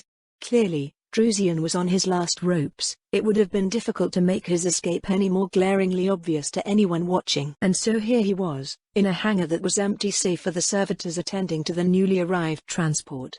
In a few seconds, the doors would open and the governor and his suite would barge in, eager to reach the relative safety of the aircraft. Then, the 3 human pilots, a standard precaution ever since the warp storm had turned some piloting servitors into killing machines and driven more than one mortal pilot to suicidal insanity, would fly the vessel in orbit, then to the moon station. Or so they would have, had they still been alive. The 3 men had left Ptolemaeus come aboard when he had voxed them that he was here on Valant's own command. Why would they have denied him?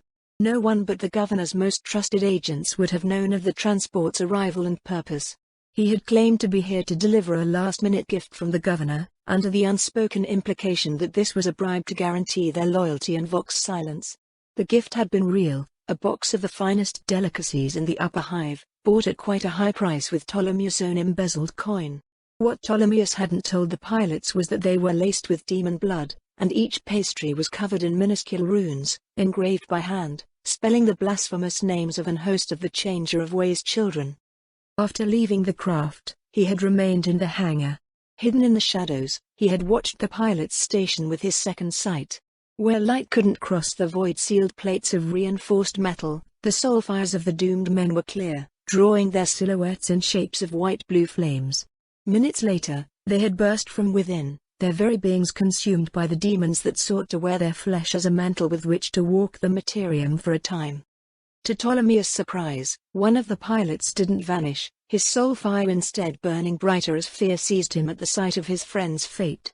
Either he hadn't partaken of the gift, or he was some kind of latent psyker who had subconsciously used his powers to protect his soul. It didn't matter, of course. The survivor died within seconds, his screams cut off by the ship's hull. The scribe idly, and quite fruitlessly, wondered which of them had had the worst death until the gate opened.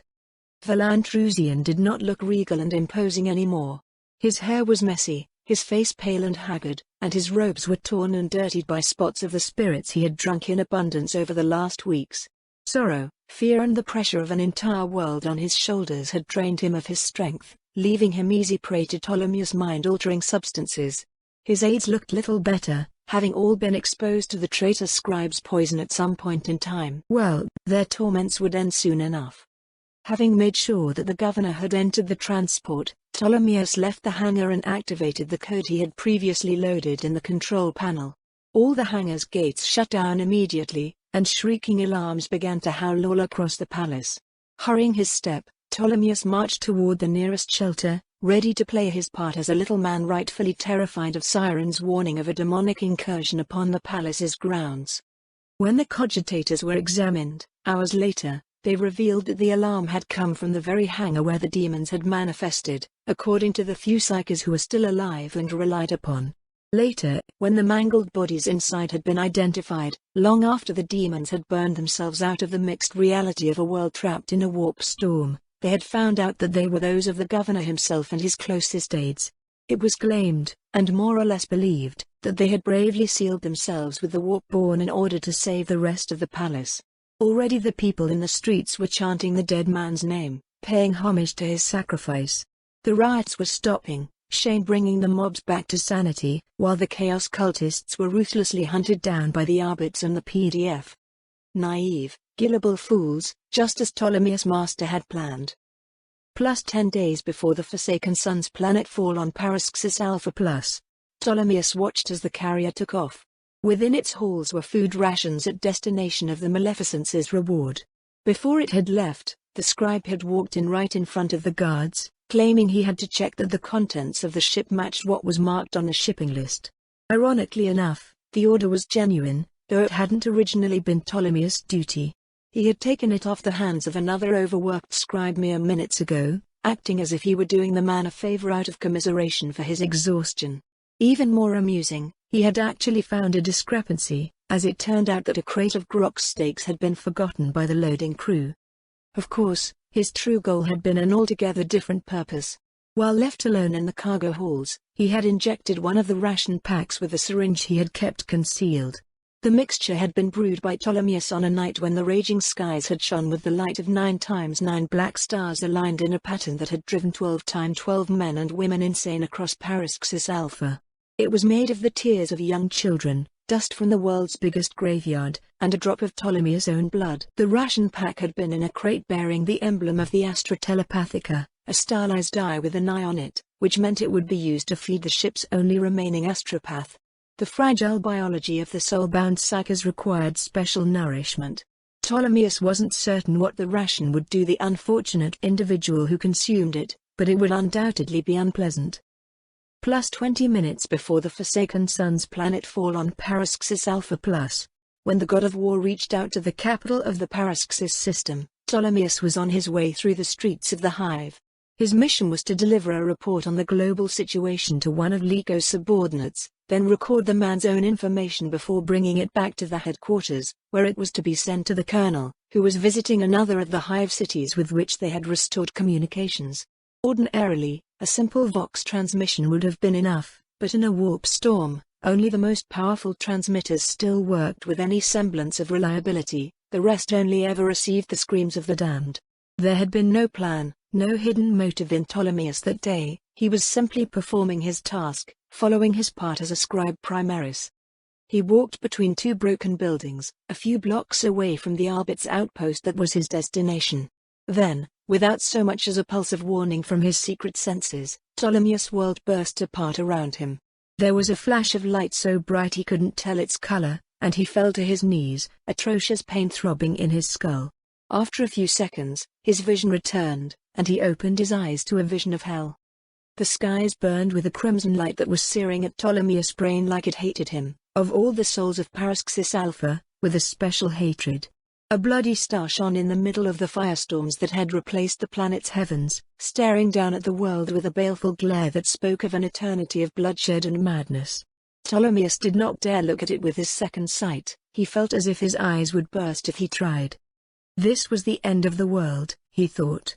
The enemies of his lord had arrived, and he had not foreseen it. The servant of the god of change that had sent him the visions in his name had not planned for this to happen. The war would soon begin in earnest, all over the world. He wondered, for a moment, if what he had done would have any real impact on the outcome. Slow, thunderous, deliberate footsteps drew him out of his reflections. He turned, and saw his death approaching. Scribe Primaris Ptolemaeus Quanalia. I have found you at last. For your crimes against my master and lord, now you shall die. Make your peace with your God, and know that he will not save you. Ptolemaeus did not answer. He ran. Plus 3 minutes before the Forsaken Sun's planetfall on Paraxis Alpha Plus. The warrior of the legions who was known to his brothers only as Decaros tossed away the corpse of the scribe.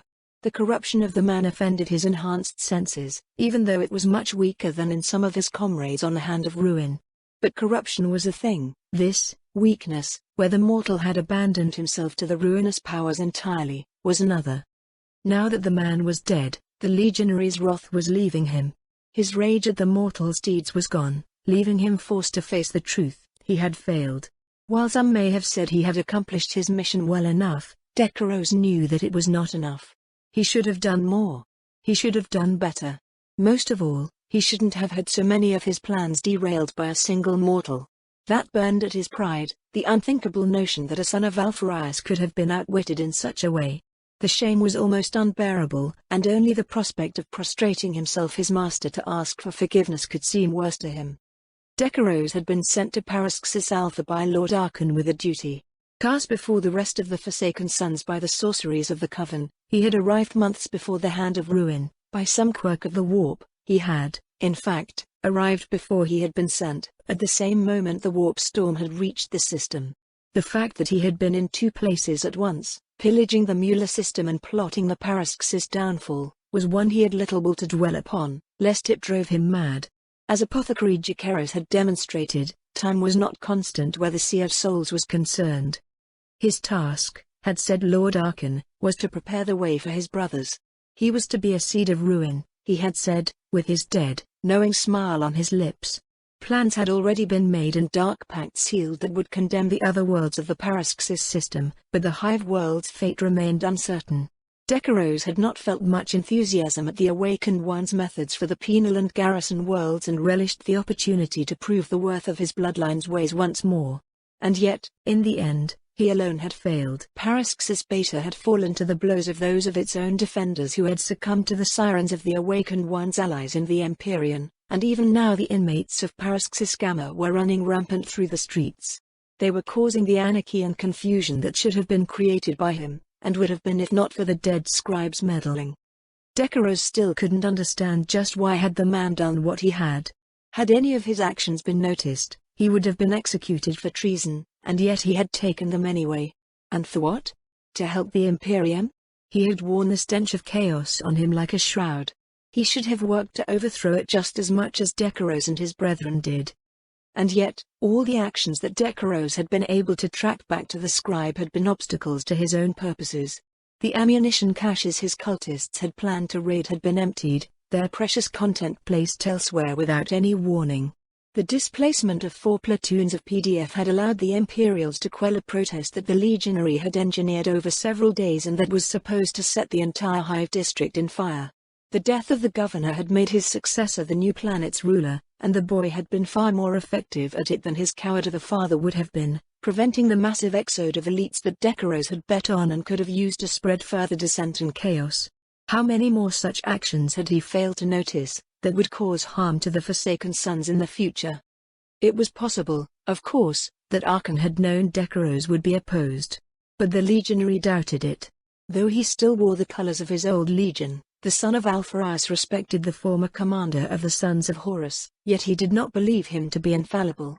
No one ever knew all the details of a single battlefield, let alone a galactic war of guerrilla, and the Awakened One's source of intelligence was dubious at best. A demon's words could never be trusted, even when these words were torn from its mouth by the iron will of a being like Archon. Decaros knew the Awakened One did not trust the Oracle either, but he still acted upon the information it provided. In that, had sometimes thought Decaros, Archon was much like his father, no matter how much he had denounced him when he had founded the Forsaken Sons. No, Archon hadn't known. And even if he had, Decaros would still have failed. He would have to ask his lord's forgiveness, offer his life in payment. That Archon would doubtlessly spare him did nothing to alleviate his burden. The standing of the Alpha Legion's sons on the Hand of Ruin would be diminished, the other Forsaken Sons would renew the old jabs and insults that had always been aimed at the youngest Legion. In a brotherhood where all that mattered was usefulness, competition between the packs was informal but fierce, and Decaros' failure would hurt all of his blood brothers.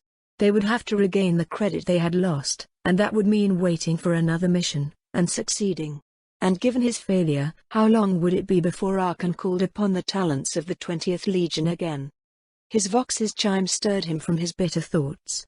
The Forsaken Sons were descending upon Paraxis Alpha, and deployment plans had just been sent to his armor from the ship in orbit, the first communication with his kin Decaros had had in weeks. There was single audio transmission amongst the files, and Decaros' heartbeats quickened when he saw it bore the mark of the Awakened One's own ciphers. He listened to it. As the skies started to burn for the second time this day, the flames once more heralding the coming of the god's chosen warriors. He listened to it as he ran toward the nearest planned landing point, eager to link up with any of his brethren, to wash away his shame in the crucible of war. There were still millions of soldiers on Paraxis Alpha, and they were nowhere near the level of panic and disorganization the Forsaken Sons had met on Mueller Prime. He listened to it, and his burden lifted. "You did well, Decaros. I have just learned that we have an enemy in the Sea of Souls, who has taken action against us in this system. Keep looking for its agents, just as you have.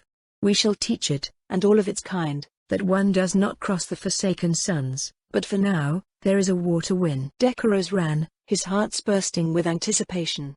A war. A true war at last, against a true enemy and with a malevolent intelligence spawned from the pits of the warp opposing them to boot. This was perfect. As an Astartes, he was made for war. Only when risking his life to take his foes did he ever truly feel alive.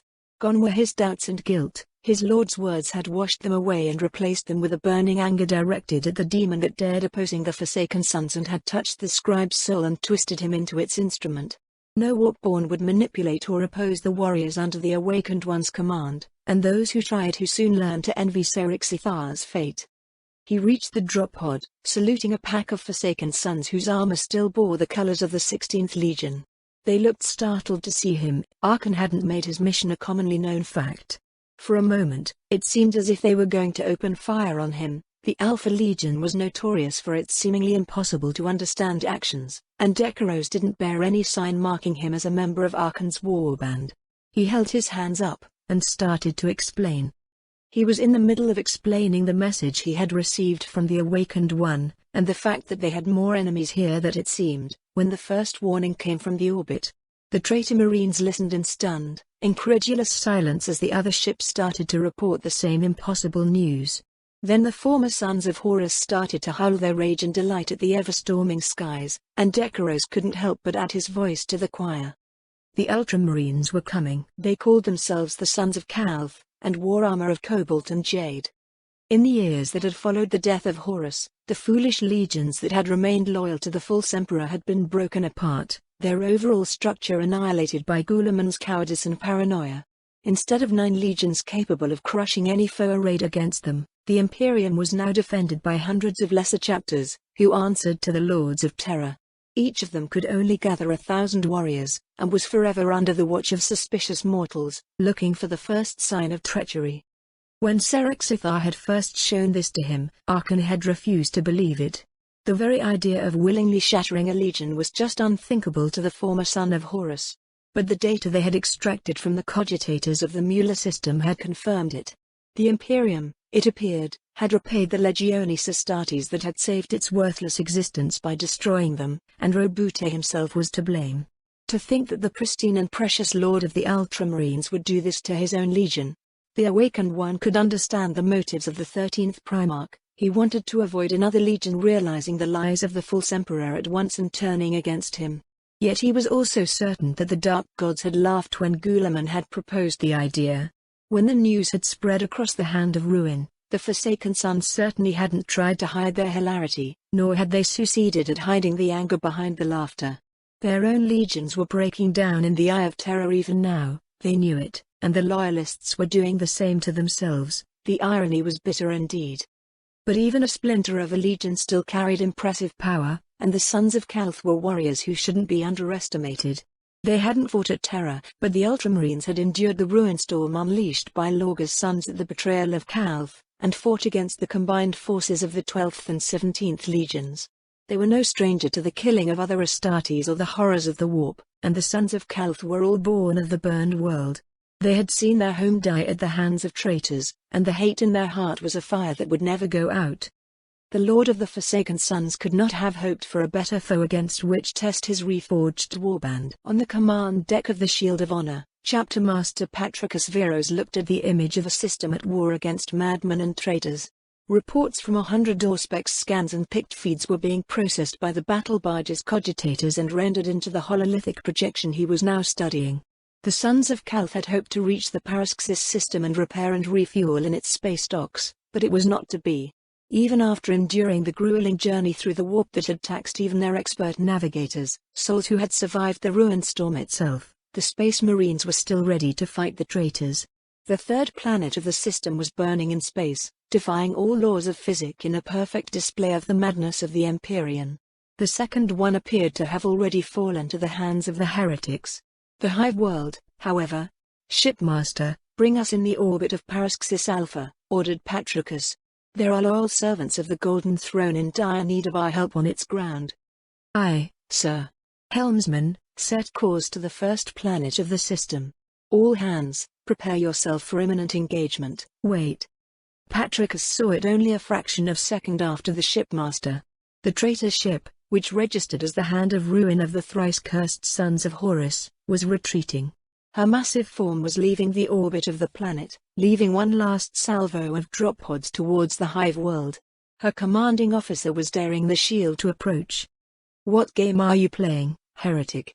murmured Patricus under his breath. "Lord, we are being hailed by the enemy ship," signaled the master of the Vox. "Open the link," ordered the chapter master. "Let's see what the traitors have to say." The speakers of the bridge all started to transmit the words of the enemy commander. The voice made Patroclus' skin crawl, and he felt the fear of the mortal crew, though they had been trained by the Navy of Ultramar, and would never allow this to impede their performance. This was the voice of an Astartes, low and deep, but there was something more to it, something beyond the scorn and barely concealed raging hatred within the corrupted soul aboard the enemy ship. An edge of the warp, infused into the very words the traitor was speaking. "So you have finally arrived, sons of Guilliman, just in time. I am Patroclus of Eros, chapter master of the sons of Calth. In the name of the Emperor, name yourself, heretic." There was a sound that could have been a chuckle but was too distorted by Vox corruption to identify with certainty. Then the traitor answered, "So proud, so confident, just as your father. Tell me, Ultramarine, does Guilliman live still? Or has he already met his destiny at Fulgrim's blade? Do you really believe your lies will shake our resolve, heretic?" "Oh, I wish they were lies, so that I may slay your father with my own hands, but the dark gods have plans for each of the false emperor's sons, and they would not take kindly on me trying to steal one of their champion's prey. The so-called gods you follow are nothing but the lies of the warp, traitor, poisoning your soul just as they did your father's. You'll die here, in vain, and be damned for all eternity, like the rest of your treacherous ilk. We are all damned already, brother. The gods of chaos have owned the soul of mankind ever since its birth, and the false emperor's attempt to deny them would only destroy the entire species. But I will waste no more time speaking with one of Guilliman's blinded, self-righteous fool. Come down on this world and face my men, if you dare. But know this." The voice of the traitor deepened, and his next words were heavy with the promise of death and ruin. "There is no glory here for you, son of Guilliman. It is you who will die in vain, trying to save some insignificant worms who will perish anyway. Your blood will be spilled as one more blow against the false emperor, your souls will feed the hunger of the true gods, and from your defeat I shall forge a curse upon the Imperium that will last for all eternity." As the link died, Patroclus tuned his vox to the frequency of his chapter. "Brothers, begin planetfall. I can watch the drop pods and thunderhawks deliver the hundreds of loyalist space marines to the surface with the ghost of a smile on his pale lips. A war, a true war, would be fought on Parasksis Alpha. The blood of the deluded heirs of Guilliman's genes would make a fine offering to the Octid.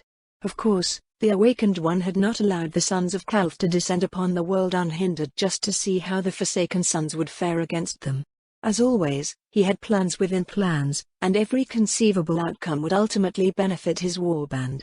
If things went well, the deaths of the Loyalists would serve a greater purpose than anything they had ever fought for in their empty lives. Now, it was time for the next step. The Loyalist battle barge had served her purpose in bringing the sons of Calth to Parasksis, and was now no more than a potential threat to Arkan's plans. "Koldak," he whispered. "Send the signal to the warpsmiths. Kill this ship." To most of the Imperium's denizens, a machine spirit was a mysterious entity dwelling within the gears of any piece of technology, the little soul of the item. It had its own character, and must be appeased and cared for so that the object it inhabited would keep working.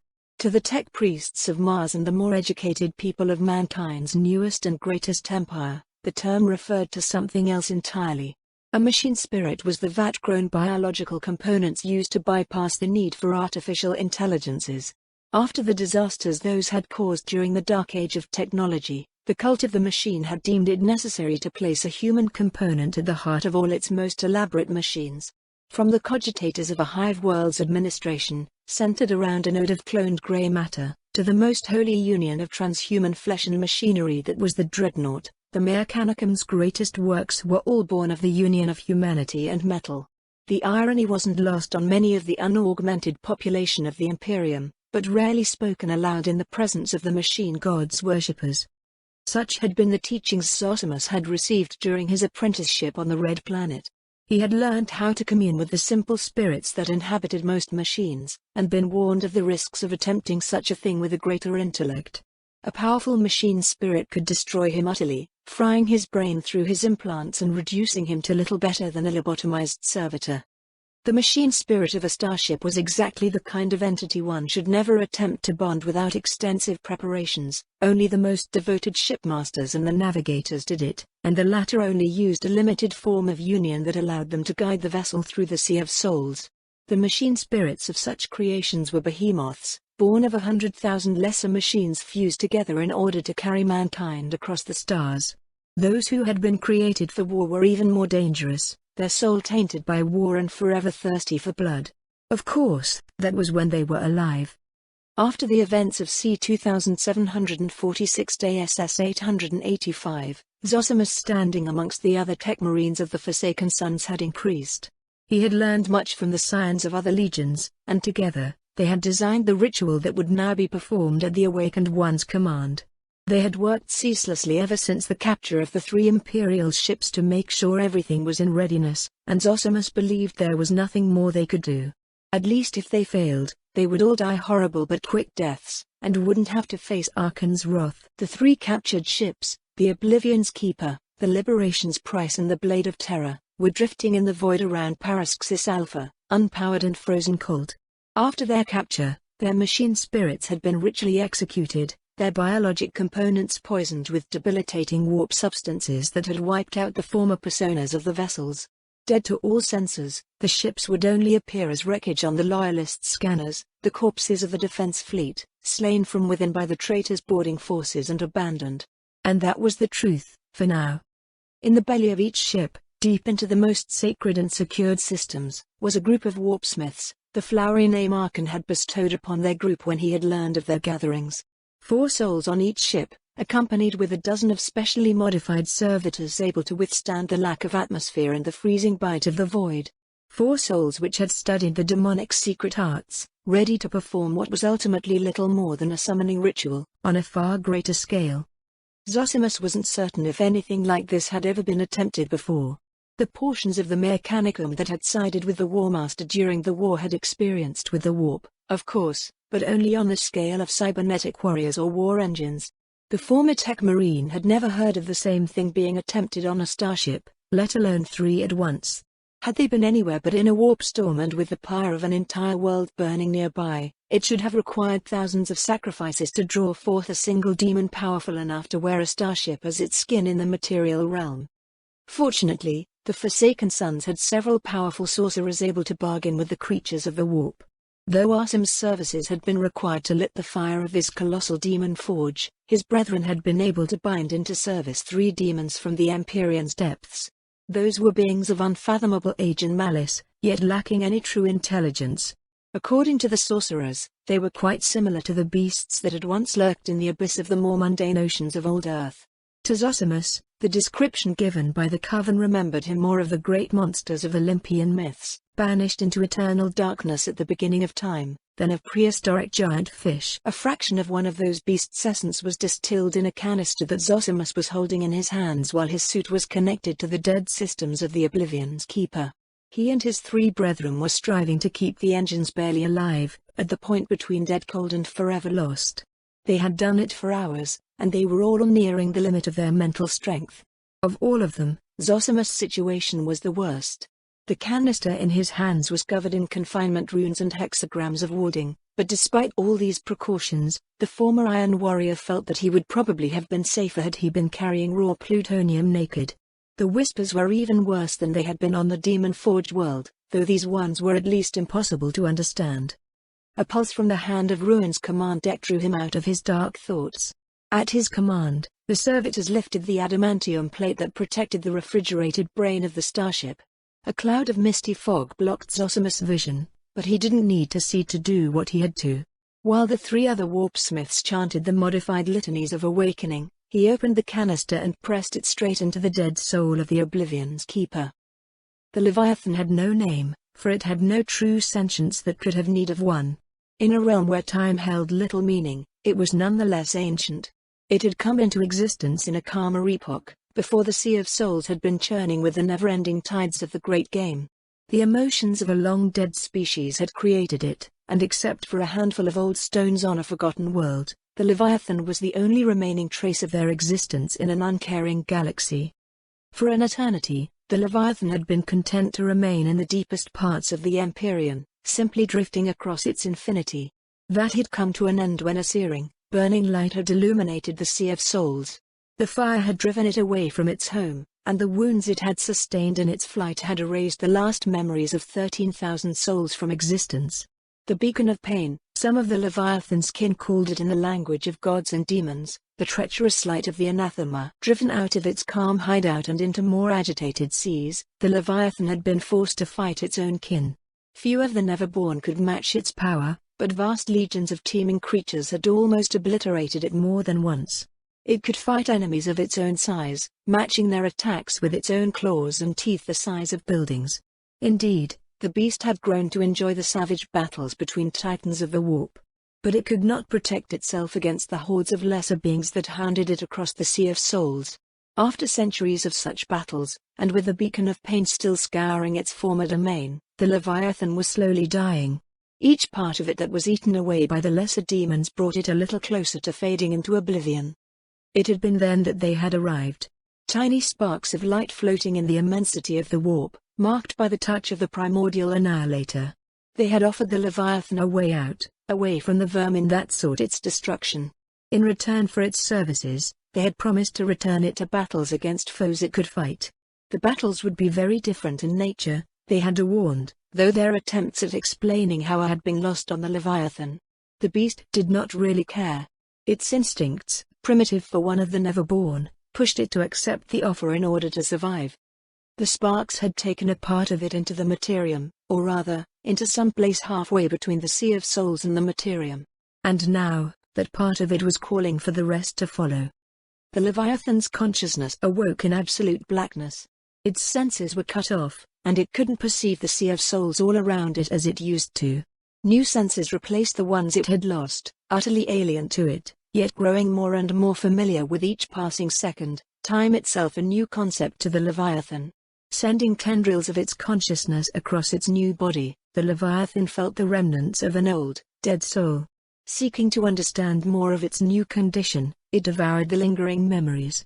At once, its nature altered, reshaping itself to suit the new envelope it was wearing.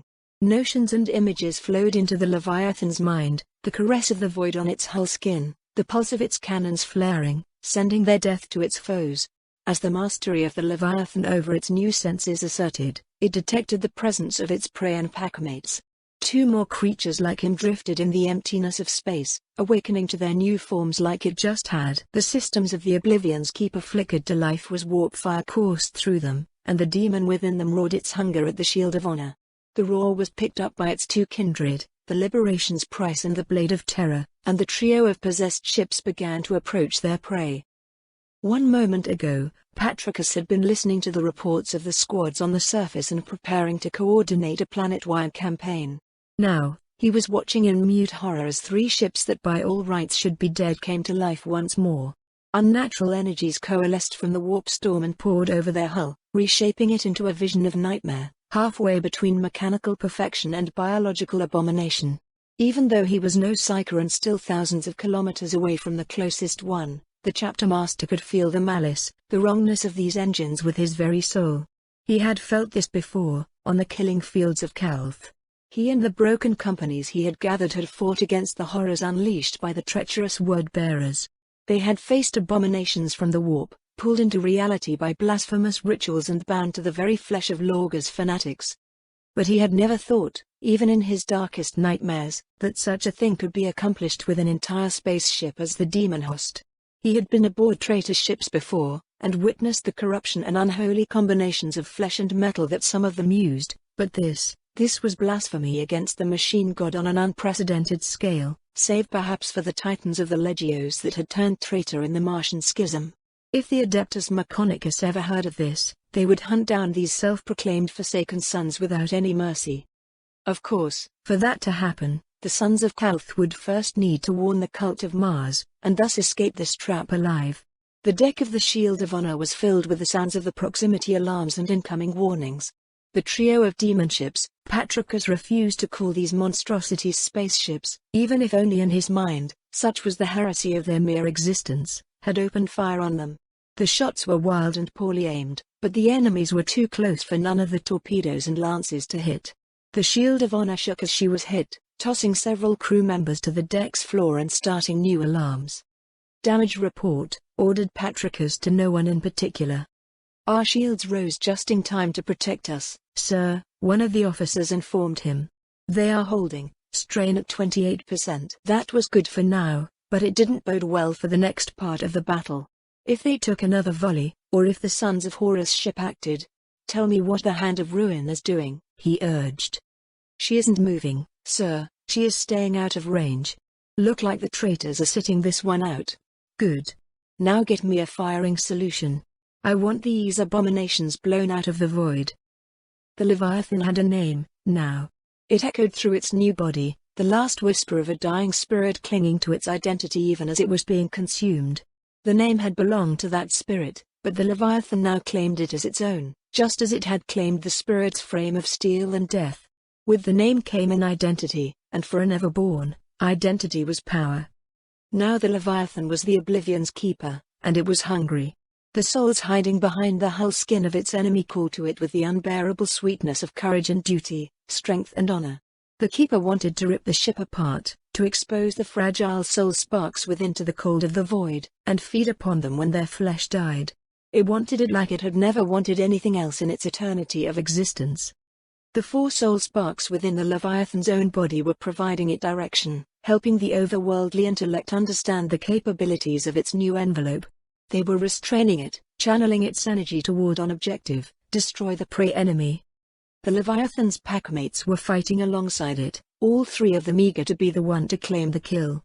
To fight with others was an entirely novel concept to the Keeper, but all of them were guided by the soul sparks within, urging them to, if not cooperate, at least not get in each other's way while they hounded their prey. The 3 of them shared their perceptions in a limited way through the soul sparks, and felt what the others felt, thus preventing any desire to strike at them instead. They danced around their prey, testing the limits of their bodies of iron and steel, firing with weapons that were rapidly changing to reflect the nature of the intelligence within. Cannons and lances were mutating, flesh and bone replacing metal, forming nightmarish appendages that spat bolts of warp energy and shells imbued with the power of the Sea of Souls. The prey enemy fought back, and the first volleys it fired tore through the Leviathan's hull skin with agonizing burns, but the soul sparks showed it how to activate the envelope's shields, and not a single attack reached it after that. While the original Oblivion's Keeper didn't have shields anywhere resilient enough to endure the fire of a battle barge of the legions, the demon ship's engines were empowered by the essence of one of the warp's great beasts, and shrug off the energy lances as an Astartes would shrug off arrows from a medieval world's savages. While the prey enemy failed to wound them, the Leviathan and its kindred struck at it with reckless abandon. The sensations of battle were intensified beyond anything they had ever experienced in this new domain, and it made them roar their delight across the void, both in the physical and the ethereal plane. As last, the first strikes finally pierced the prey enemy's shimmering bubble of light and tore into its hull skin. Hundreds of soul sparks within it burned out, their lives ending in a blaze of hellish fire. Their essence was released in the Sea of Souls, and the 3 demon ships devoured them with ravenous hunger. The agony and fear of their last moments coalesced in the entrails of the possessed vessels. The Leviathan felt the mass of raw suffering into its belly, and a pulse of pleasure surged through the corrupted, rapidly mutating biological matter its essence occupied. From the Keeper's connection to the guiding soul sparks rose an image, carrying with it a new tactic to use against the prey enemy. The Leviathan felt that it would weaken it, cost it a good part of what it had just gained. But the soul sparks promised that this would reap a greater harvest of pain and souls, and the Leviathan had no reason to doubt them. With the psychic equivalent of a low, irritated growl, the malevolent sentience at the heart of the Oblivion's Keeper let the power in it diffuse into the Empyrean. At once, it spoke and drew forth hosts of lesser warborn.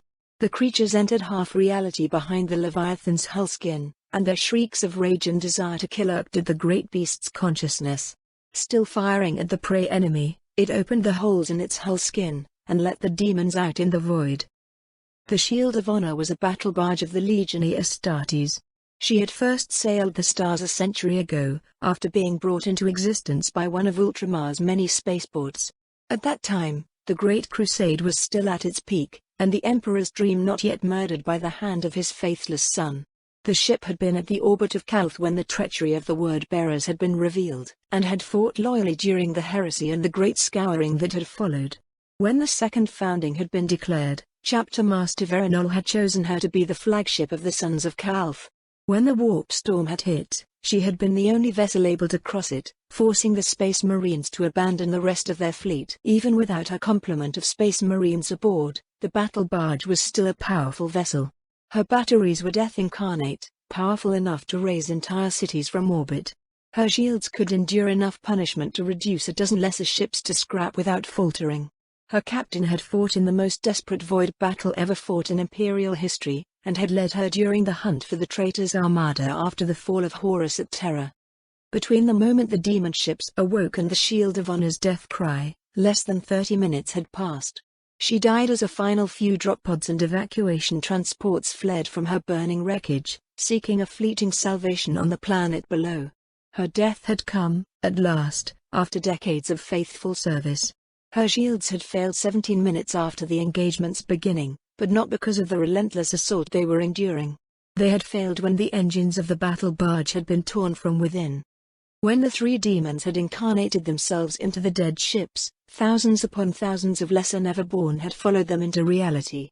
They had formed bodies from the stuff of the raging warp storm and the very metal of the hulls, tearing themselves free from the demon ships like parasites reaching maturity, leaving their host. Drifting across the void on wings of impossible flames and frost, they had crossed the void and crushed on the Shield of Honor. Hundreds of them had burned to death against the high-powered energy barriers, and more had simply missed and drifted in the void until they self-consumed out of existence. But some of them had taken advantage of an instant of weakness, when the shields had been temporarily down, and tore their way into the ship. Dozens of them had pierced through, and the Space Marines remaining on board had been unable to stop the many breaches.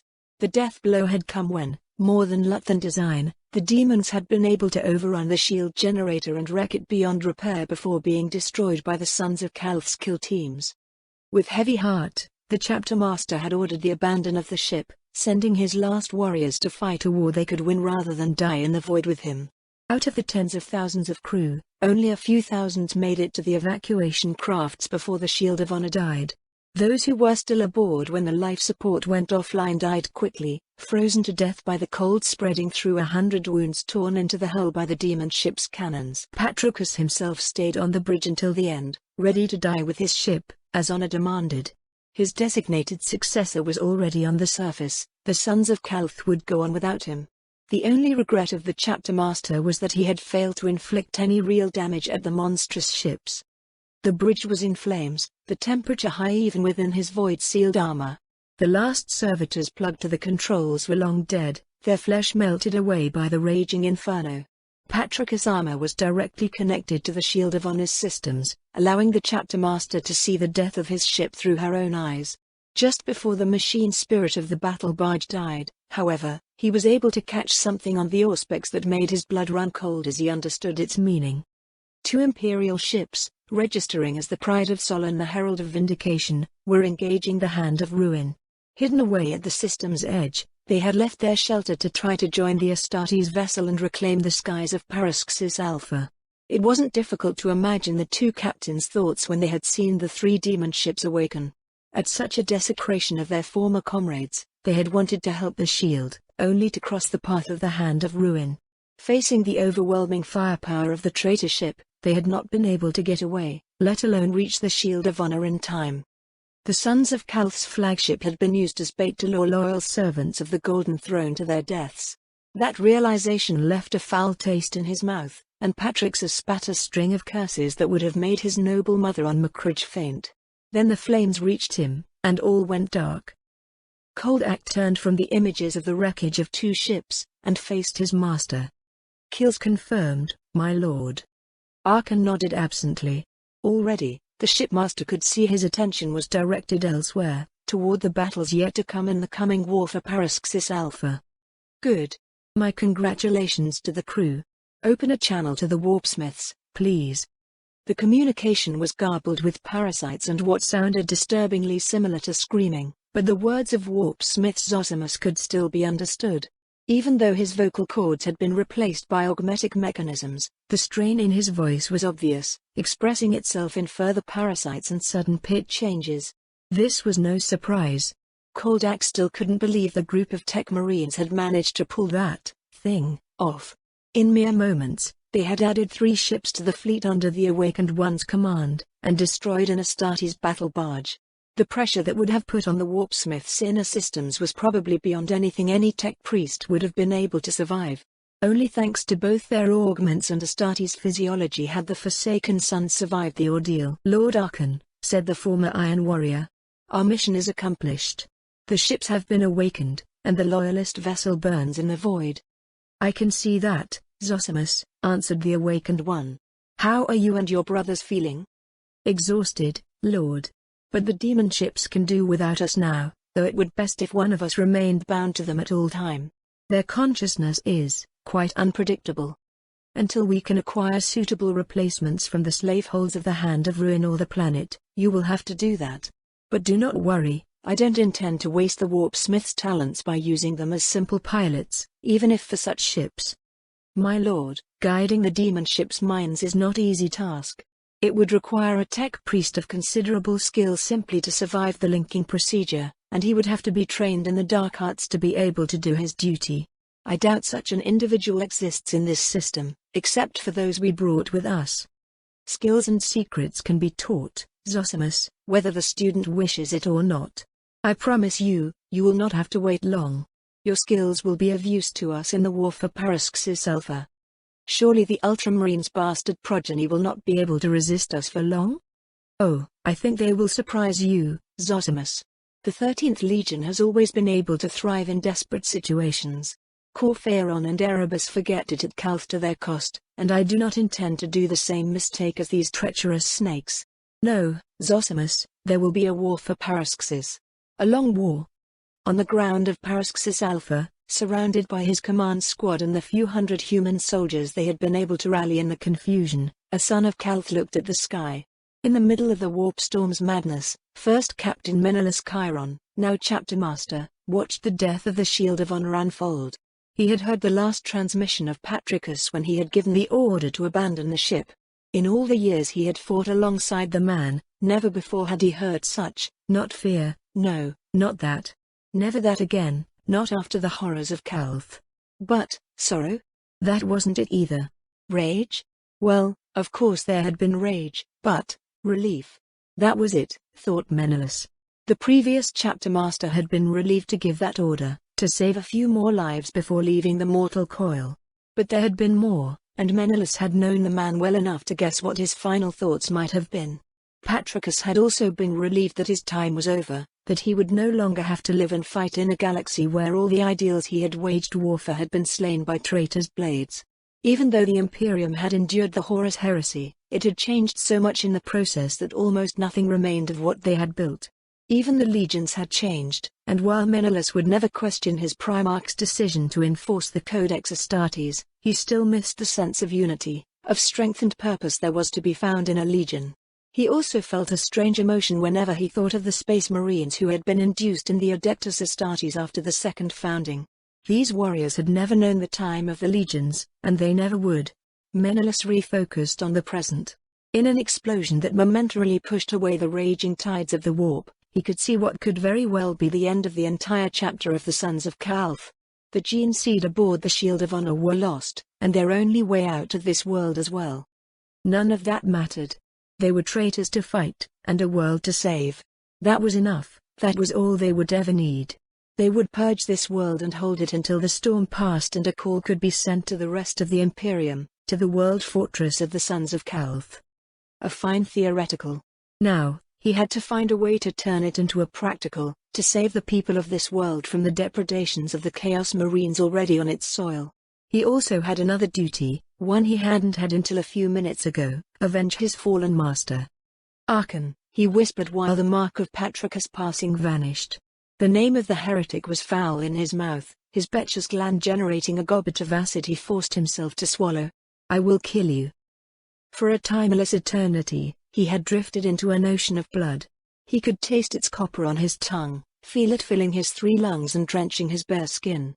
Every scrap of reason he retained told him that he should be drowning on the hot liquid and die, yet still he endured. After all, murmured a part of him that had long abandoned sanity, he was already in hell. How could one die when in the realm where the souls of the deceased dwelled? This is a dream, he thought without knowing where the thought had come from. At once, he knew it to be both true and false, but after it arose, he clung to it with raw desperation. If this is a dream, he thought, then I want to wake up. Other memories emerged from his slumbering mind as he struggled to open his eyes.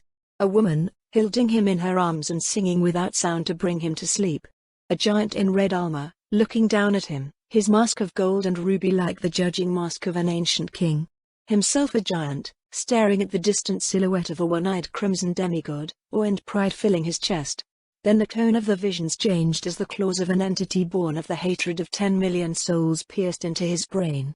He and his brothers, killing thousands of poorly equipped soldiers for the crime of obeying lords who had rejected compliance with the Imperium.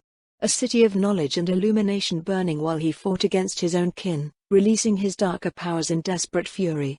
Entire planets consumed by the warp, their people devoured by the deformed, ever-twisting beasts his brothers were becoming. Always, in every vision, blood and flame followed him. So much lives had been ended by his might, so much blood had been spilled by his hands. It was then that he understood. The blood he was drifting into was that of all those he had killed. He was, and had always been, a killer. Not a sage, not a teacher, not a student, a killer. A butcher of innocents and guilty alike, paving his way to hell with the skulls of his foes. He was. No. He shouted with his mind, focusing every scrap of willpower he could gather into this act of defiance. I am Asim of the Forsaken Sons. I am the master of the Coven. I am no mindless butcher, no pawn of the Blood Lord. I am a brother to Arkan the Awakened, a destroyer of worlds. I am Asim. The ocean of blood receded from him as he raged against the manipulation of his thoughts. The shattered pieces of his identity fell back together, and his power rose to the fore, pushing away the darkness that had claimed him. His ethereal body rose toward the distant light of awareness, burning all obstacles the ocean of blood tried to put in his way. Asim's eyes snapped open, and he lurched on his patient bed, pushing against the restraints around him. His heart beat like he had just fought for days, and cold sweat ran on his naked flesh. Astartes could not know fear, but the sorcerer was close to panic. He was awake, back in the real world, yet he couldn't move, couldn't. Easy there, brother, said a soft, grandfatherly voice as hands calmly pushed him down. I am glad to see you are back to us, but your body sustained extensive damage when you performed that little stunt on the penal world. Get me out of there, gasped Asim as his thoughts cleared. As you wish, but don't move too quickly or by the gods, I will strap you back myself. The restraints came off, and Asim sat on the side of his bed with precautious moves, each one sending jolts of pain through his muscles. As his vision finally refocused, he was able to take stock of his surroundings. He was in one of the Hand of Ruin's secondary medical bay, redundant rooms in case the main one was lost. This room had been spared the transformation into a freak show that had befallen the primary apothecarian. It had remained a place of healing, though new means of mending flesh and bones had been added to the new ones. Next to Asim, looking at the sorcerer's biological readings on a data slate, was a frowning fleshmaster. Asim knew this marine, he had passed under his scalpel often enough during the Exodus. Brother Savar Khan was a warrior with a face covered in wrinkles. Some minor flaw in his gene seed had denied him the standard agelessness of the Astartes. Combined with his voice, this gave him a relaxing presence that appealed to some of mankind's oldest instincts. Trust your elders, they know what they are doing. Even mortals were somehow more at ease in his presence. Which was deeply ironic when one knew who Savar Khan really was. Though he was Terran, in his veins flowed the blood of Conrad Kurz, Primarch of the 8th Legion. Perhaps he had once been as warm and open as his demeanor suggested, but he had wholly embraced the philosophy of the Night Haunter. Behind the fatherly facade was a killer as cold-blooded as any Asim had ever seen.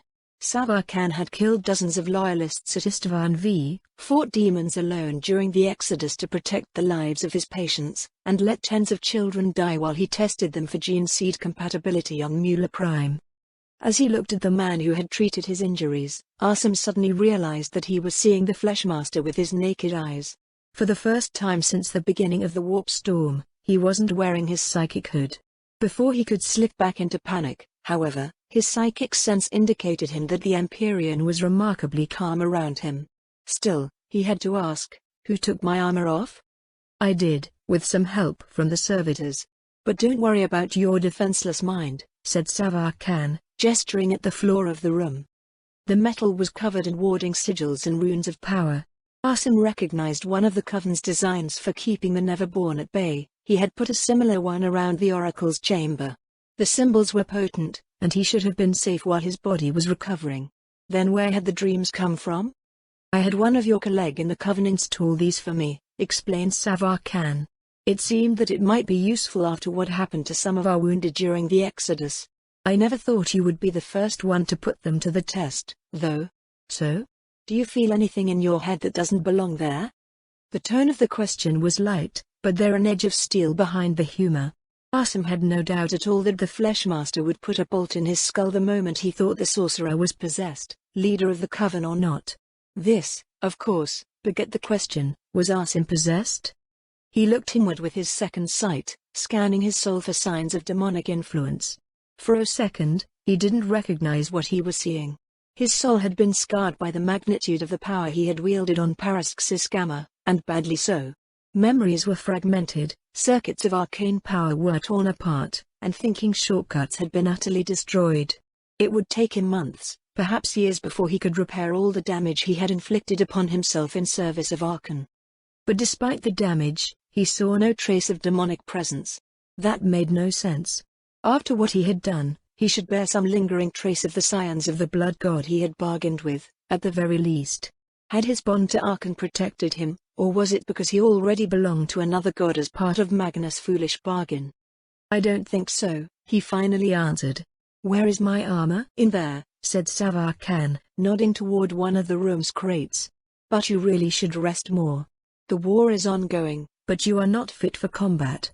If I have to call Lord Archon and tell him his chief sorcerer needs to be forced into a regenerative sarcophagus, I will do it." Asim had no doubt on that. Blood of the gods, the Fleshmaster would probably lead the force sent to make him heed the healer's advice himself. According to Savar Khan, too many apothecaries lost warriors due to the refusal of their patients to listen to those sewing them back together. Thus, the former Night Lord had decided to enforce his medical advice with a damn bolter if he had to. Several warriors who had tried to leave his care earlier than he thought reasonable had been shamed when he had beaten them unconscious with his mere gauntlets. If they weren't fit enough to beat him, he told them, then they were of no use to the Forsaken Sons anyway. To Asim's knowledge, no one had ever won a wrestling match with the old Nostramian bastard. "You won't need to, I promise," said Asim. "I just want to put the hood back on. These seals appear solid, but I don't want to take any more risks with my soul right now." "A wise decision," approved Savar Khan. "You have endured severe tension on, well, let's just say all your muscles, and there was so much internal bleeding when these idiots brought you to me I thought you would drown in your blood. And don't get me started on your cerebral lesions. Your brain has taken so much damage that it's a wonder you aren't reduced to a vegetable. Honestly, if I thought there was any chance you would follow my advice, I would forbid you from ever doing what you did down there again. It almost killed you, Asim." "I know. I will be more careful next time, I promise." Savar Khan's shrug told Asim all he thought of that promise. Turning away from him, he returned to the data slate. Asim stood up, dressed in a simple grey robe, and walked to the crate, careful not to fall. He opened the crate and picked up his helmet, which laid on its side atop a pile of armor plates. He held it up, and looked into the inert red lenses. For a moment, he stared into the eyes of the helmet, taking in the image he presented to his foes when he wore it to war. The lighting of the room flickered for a fraction of a second, and Asim saw his reflection in the lenses. He dropped the headpiece in shock, letting it fall back in the crate with a loud clank. His hands jumped to his face, frantically touching his skin, feeling the familiar shape of his Astartes features. Ignoring Savar Khan's alarmed questions, Asim looked into his reflection again, orienting the helmet so that it would capture the light the right way. A demon stared right back at him. As if the lenses were a portal to some other, alien dimension, an armored humanoid stood on the other side. Asim could see little beyond the head of the creature, but that was enough. The demon appeared to wear a full body armor, with spikes and barbed hooks rising from every joint in the metal. Or perhaps that was its skin, Arsum had no way to know. Its face was straight out of the legends of old Earth, when fearful peasants had told stories of the noble knights who protected them. This was no defender, however. The helmet belonged to the dark kindreds of the knights, the tyrants and destroyers who spread misery and suffering across the ages for their own ambitions. Spikes rose from the demon's head like the dark crown of a murderous king, and twin fires the color of blood burned in the sockets of the helm. The black metal of the armor seemed to absorb all light, denying it existence like a hole into reality itself. When the creature spoke, the sound came as if from just in front of him, and Arsum recognized the voice. It was the one he had heard laughing before falling unconscious, back on Parask's Gamma. "Nice to meet you, Arsum of the Forsaken Sons. I am the Herald of Blood, the Principle of Ruin and the Voice of the Darkness. I was born when you opened your soul to the Pantheon in return for power, risen into existence from the bloodlust of millions of souls and your own reckless ambition. The will of the Blood God has bound me to you as both a reward and a punishment for your deeds, and nothing short of a God's power can separate us again. We are going to be together for a long, long time, my dear father,